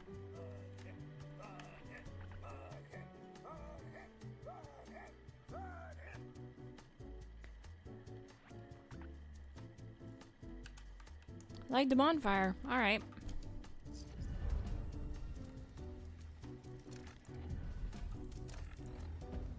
Back for another mask? Don't worry, we have plenty to go around. We won't start late on my watch. Oh no. We got a Minotaur mask. Very reliable. It's the same character, but the PTS version of your character is on its own progression. It does match your progression, but it's always 4 months behind your actual progression, and it's sort of on its own course, I guess, because it doesn't, like, whatever I earned in PTS doesn't translate to the adventure mode character. They're separate in that case. But every time PTS goes live, it's not like a continuation of your character from that last time you played on PTS. It's a continuation of wherever your character is at now, but 4 months behind. It's really weird.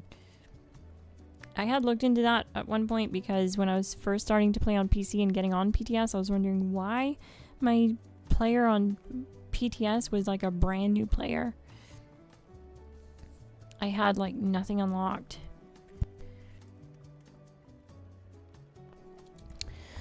Shoot, well, it doesn't look like we're getting any. Oh, we have another infestations. We have one that's right here. Perfect. Finally.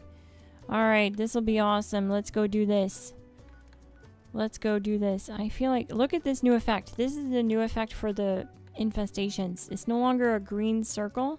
It's this kind of like gray floaty fog, which I like better, to be honest. I think you would be right. I think it is called the Edison Power Armor paint. I do recall owning that paint. Okay, we are definitely here. I don't know if it's right here though. Clear infestations mob. So if this is like the other one, oh, this is not infestations. These are blood eagles. So it's not, we're not actually here yet. It's probably right there.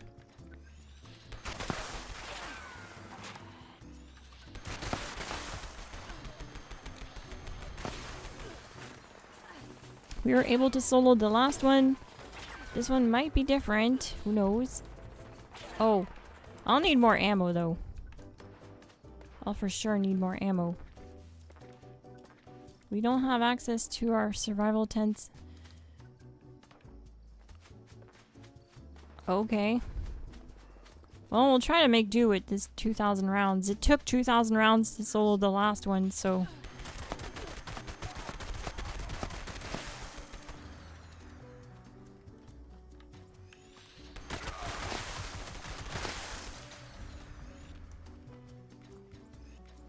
Yeah, this is the same thing. Notice the little progress bar when I'm clearing these infestation mobs. Right now on PTS, in order to get the boss to appear, you have to clear all the enemies first.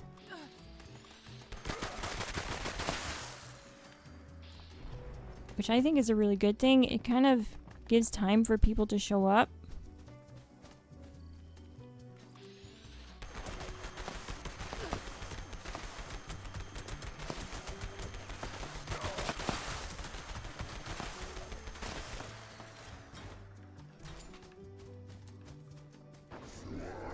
Yep, it's time. Oh, he's camouflaged too. Had to be another freaking camouflaged one. We won't have enough ammo, I don't think. Because camouflage makes it so that I gotta aim down sights. I can't just VATS in. Oh shoot, he's hitting hard. Oh, he's hitting real hard.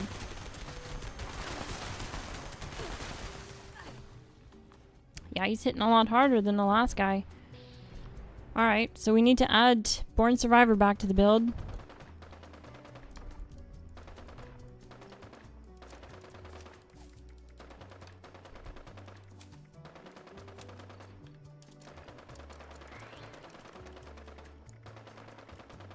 And we're gonna do the usual buffs. We're gonna use Tesla Science 9 for 100% heavy gun crit damage.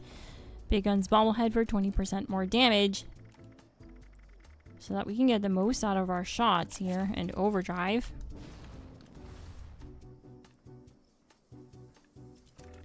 Do I have Born Survivor? I do. Okay, we at least have some auto stimming action.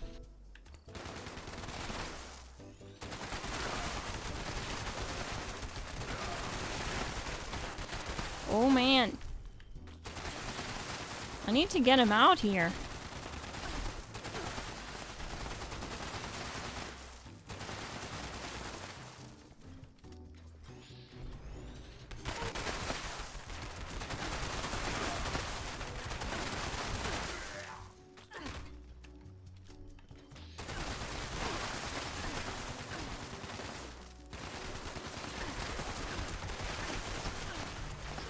I won't have enough ammo. I need to go get ammo. We're gonna come right back. Unfortunately, I need to teleport away to get ammo. But I just know how this is gonna go if I don't have ammo, so.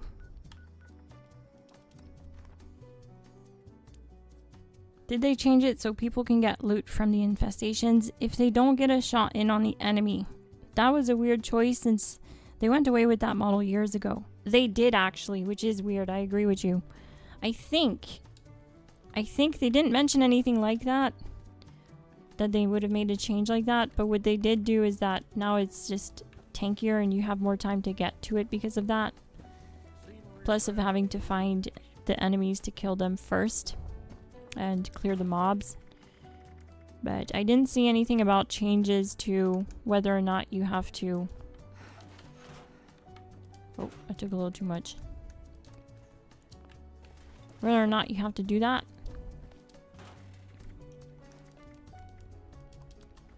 We're going to use Stimpack Supers too because it'll be more meaningful when stimming.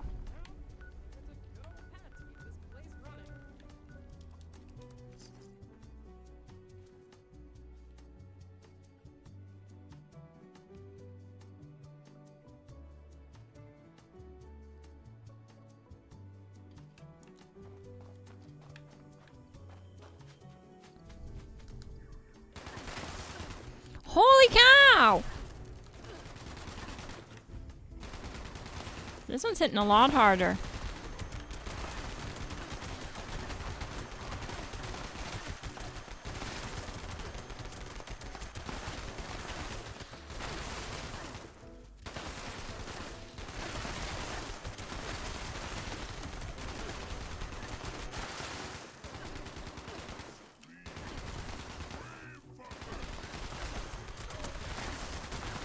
It is really hard with him hitting that hard and camouflaging a lot.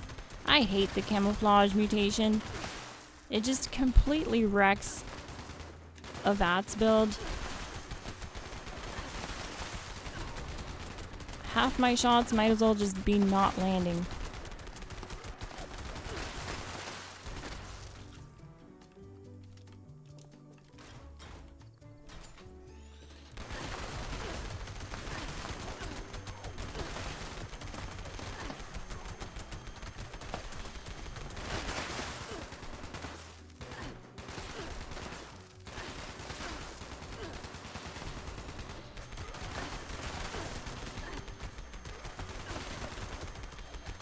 This is the same mutation the last one had, but he was shooting a grenade launcher. And he was easier to deal with because he wasn't doing as much damage.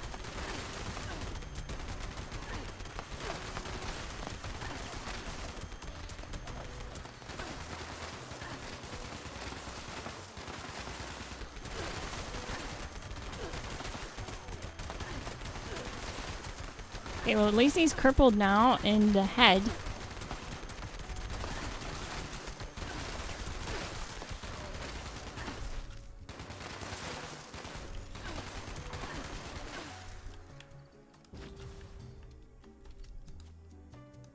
AI seems kind of smart, to be honest with you. Keeps ducking and going behind stuff.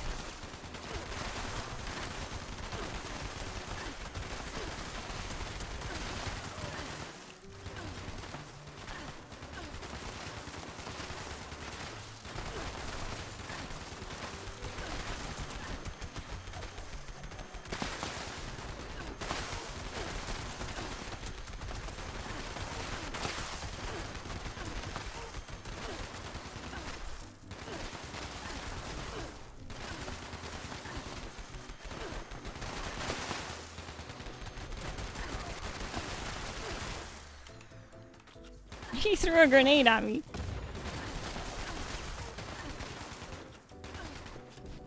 Let's get back over here. I was doing better up here. I could take cover.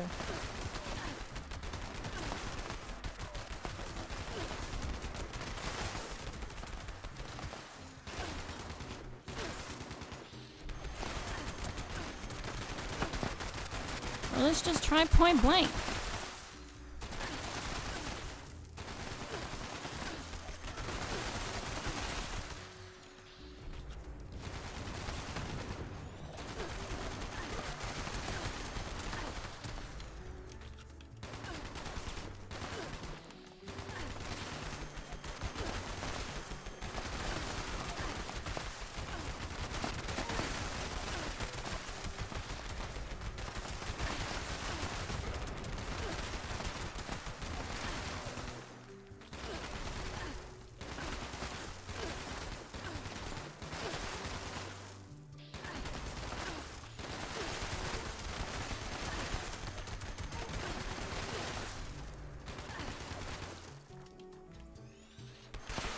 $2,000 bullets, 50 stim packs later.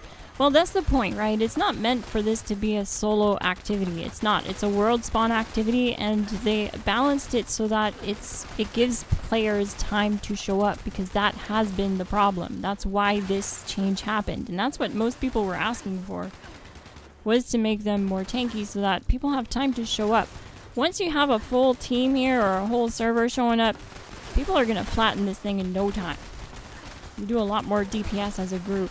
So especially once you have a few people like me show up, easy peasy. And as you can see, it's definitely still doable solo. But yeah, it's going to take a couple thousand rounds for sure.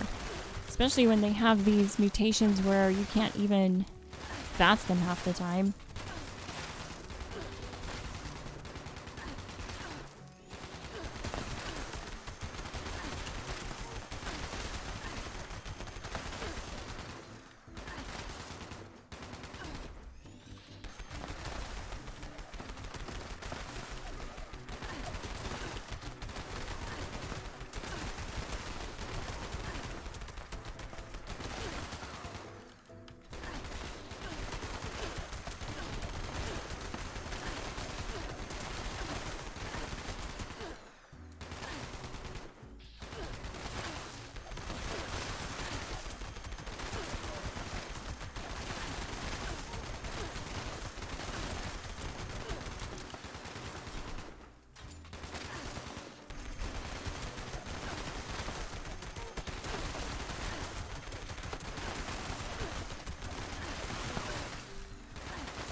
How many minions did you kill for the boss to spawn? About 6 or 7.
Alright, so he's almost dead.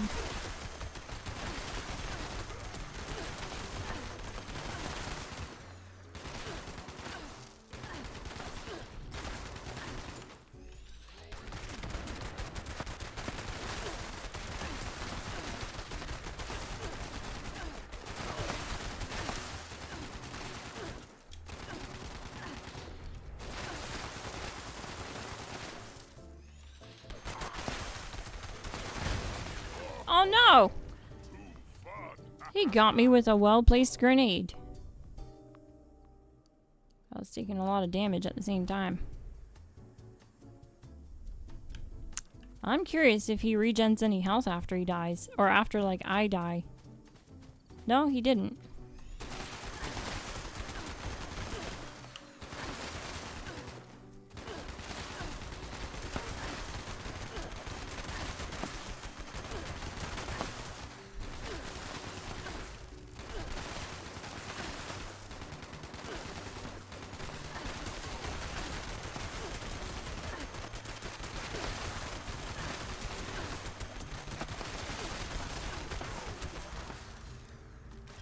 Two for 2. So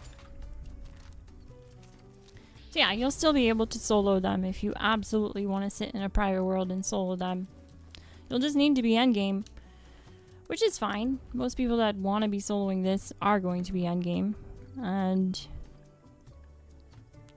the thing is with this change is at least now people will have the ability to show up and get a shot in. It gives plenty of time. Plus, I'm solo here, so just imagine, once there's a few people showing up like me that can do this kind of DPS, it's still going to be over with pretty fast. It's not going to last as long as what you saw here. I think overall it's a good change, because it's not like they made it where it was, which I feared they were going to do. At the start of the first PTS, with the first showings of Infestations, the bosses on that version of the PTS were one-shotting you on site, and they were super tanky. They were pretty much on this level tanky, but they were also just one-tapping you. And me and Ted turned 7, we were on the live stream trying to kill it, and it took us a long time. It took us a long time because it just kept one-shotting us on site. I really hate the one-shot mechanic. I wish it was something that they didn't bring to any game. I think it's really a poor, lazy approach to balancing, because it puts every build basically, like any optimizations you might make, makes it pointless. You know, chasing that endgame build is redundant at that point. Yeah, just I feel like it waters down the whole idea of the combat balancing and stuff like that. But that was good. Would reflective Falcon power make a difference, do you think? Yeah, it would. It would. I just wanted to show that you don't need to be in power armor. You can still be a squishy little non-power armor build. So I was gonna step it up to power armor if I had to, but we didn't have to. We did 2 infestations. We had no problem. The only real problem is they don't spawn very often, it seems.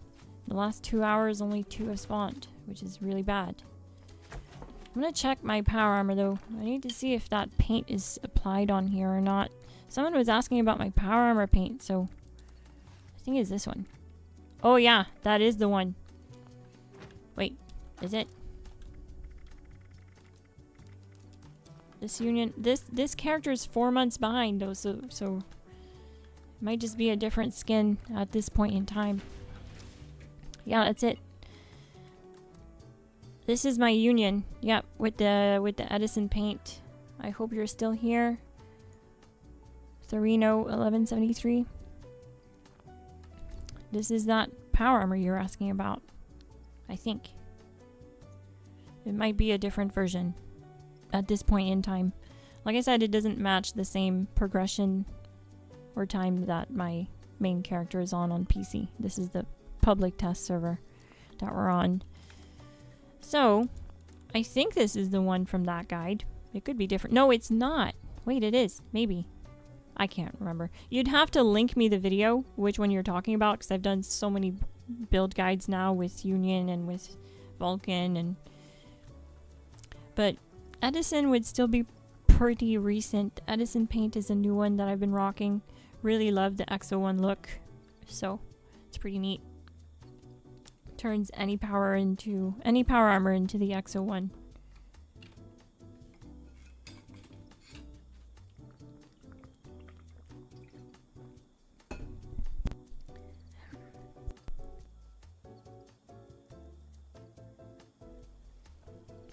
For real, smoked me like 50 times. I remember that. That was really rough. And it just shows how much harder they were hitting during that PTS update. It was crazy. I was like, oh my god, please don't bring this to live. I feel like all the mobs deal more damage in my Secret Service armor. Can't keep up anymore. Feels like a year ago I could survive in Secret Service. Yeah, unfortunately, Secret Service fell pretty hard. It's just not as good anymore. BOS is better, has higher stats across the board. Even Civil Engineer has higher stats than Secret Service right now. So it's actually in like 3rd place behind Brotherhood of Steel Recon and Civil Engineer. Not only is it not as tanky, but both Civil Engineer and Secret Service have access to the Strengthened Armor Limb mods. You'll notice I have Strengthened instead of Deep Pocketed. This is so that I completely eliminate being crippled. I can't be crippled anymore. You guys probably noticed that from all those shots I took. I never got crippled. This is why. I have 20% limb damage resistance per piece. And on top of that, I have Adamantium Skeleton, which is making us basically completely invulnerable to being crippled. Which reduces a lot of the damage you take, because you're reducing 20% damage that you're taking to limbs. But it's also making you immune to getting crippled, because you're taking so little limb damage. I absolutely love this armor set. I feel like a super tank. This isn't even my highest, tankiest version of the build. The version I posted today has over 500 HP and 700 max AP. So it can stay in VATS pretty good. I'm gonna say, I've been daily driving the Gap Plaza on this build with 700 max AP for like 2 weeks now to really see and say if it's really doable, like you should do it. And I can say it is comfortable enough with the Gap Plaza. It's unfortunate that the Gap Plaza needs 700 max AP to feel like you can get good use out of it in VATS. But that's just because of the nature of the beast. It has a high AP cost and a high fire rate, so it just runs right through your action points. So having at least 700 AP is the sweet spot to have a good time with the Gap Plaza. Having Grim Reaper Sprint on the build is even better. Combined with Gun Fu, it means you swap targets on kill. And then Grim Reaper Sprint replenishes action points on kill, which can kind of act like a little conductor's proc, in a way, without having conductors. I don't have it on the build currently because I have it spec'd for more crippling damage. But the build that I uploaded today is actually 6 different builds in one guide, showing you how to run 3 different heavy guns, high health or low health. So you have all kinds of different builds you can look at in that fresh new guide. And this is the blueprint, basically. Non-power armor, Brotherhood Recon, strengthen armor limbs. And I'm carnivore too, which is a big deal because for the most part my builds have always been herbivore to get the most out of crit damage. But I was able to get this build to get sub-minute times and really match the times my herbivore builds are doing without that food crit buff. And this is a carnivore, which means we also have access to food buffs that increase carry weight. You can get this build up to 500 carry weight without the deep pocketed mods.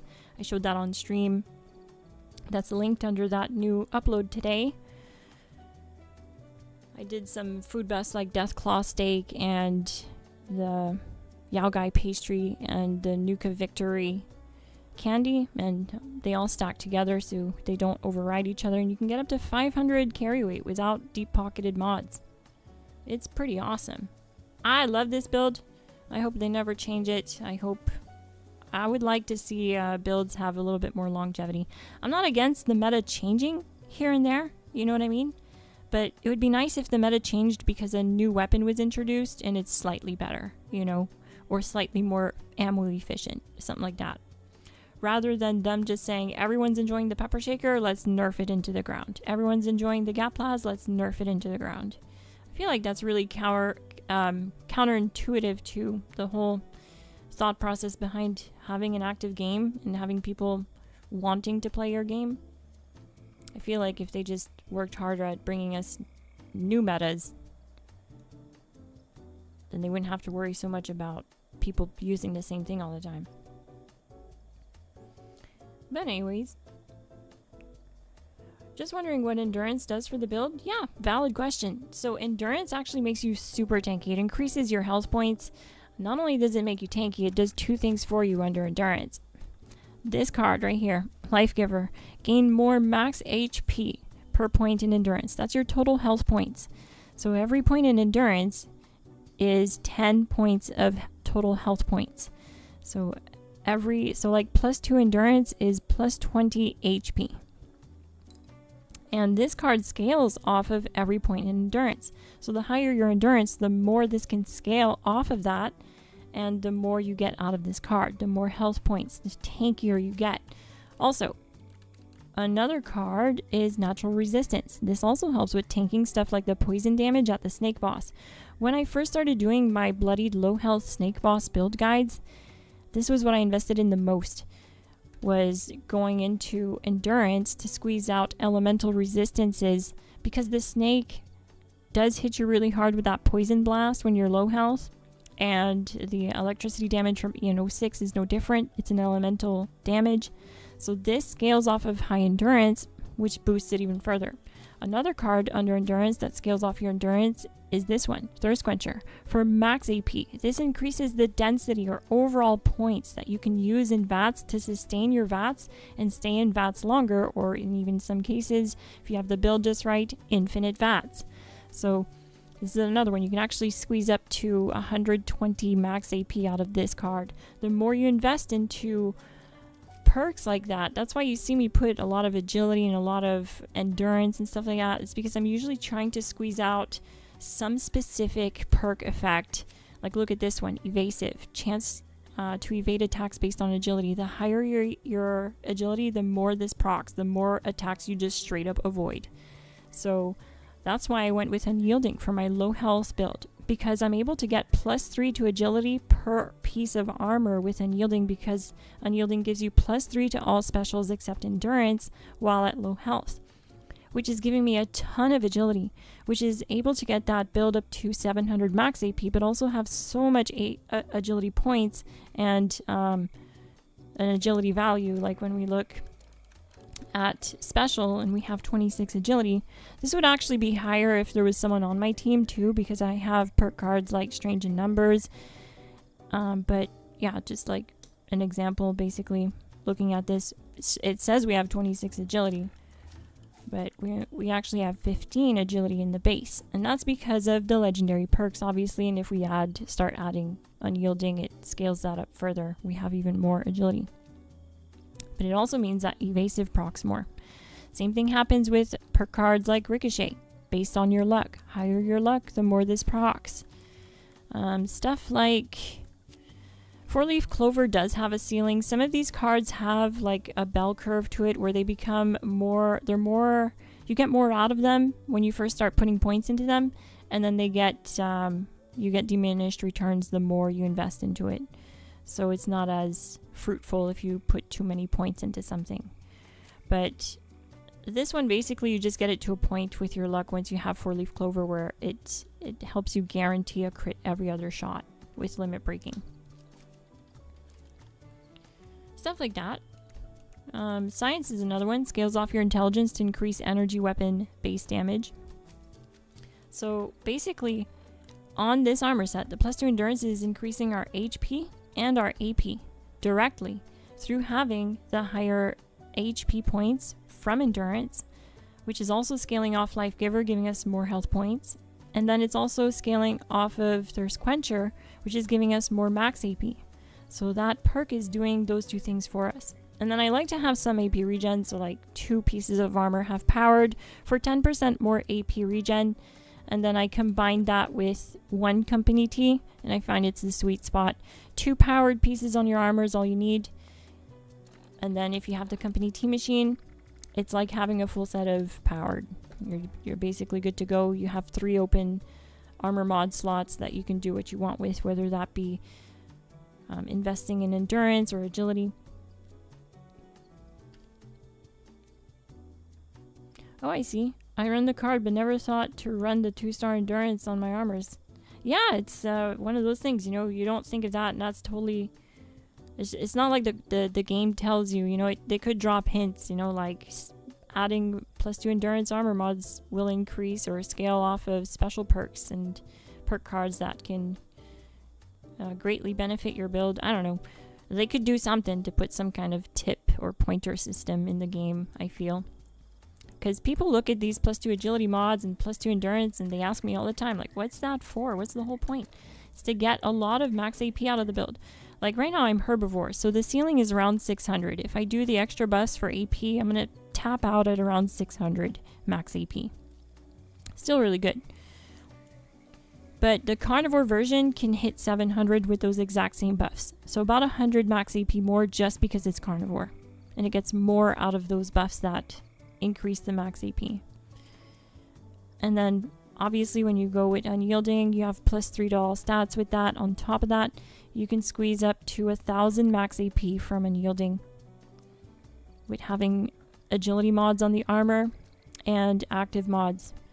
And you would think it's not doable, right? But I have streams of me at the snake with unyielding, with +2 agility and active, not even using sentinels, and I'm still surviving the snake, and I'm still killing the snake sub-minute, and I have like 1,000 max AP. That's a members only stream right now, but it will be turned into a build guide soon. I've been talking about it a lot. It's just I'm still making adjustments to it, and trying to get it to be more daily driver friendly, because the buffs can be a bit overwhelming for maintenance on that one. Not everyone's gonna chase a 1,000 max AP build, but it is really fun to use with the Gaplas because it needs it. I'll be studying that video till I'm home in 12 more days. There you go. Join the Discord if you need help with sourcing any of the mods for the gear, Sereno. Just ask in one of the chats that pertain to your whatever console you play on or platform. I play on every platform, so I can help you out too. I can drop you a pepper shaker or something and some mods. Just let me know if you join the Discord, link in the description. But that's going to be it for tonight, folks. Thank you so much for watching. I hope you enjoyed yourself. Leave a like if you did, subscribe if you're new. I live stream and upload weekly Fallout 76 content. I'm Miss Glass. Thank you so much for watching, and I'll see you in the next one. GG. I left our Discord link in the description if you want to find a community to play with. I also left our membership link, but there's no obligation to join the membership to join our Discord.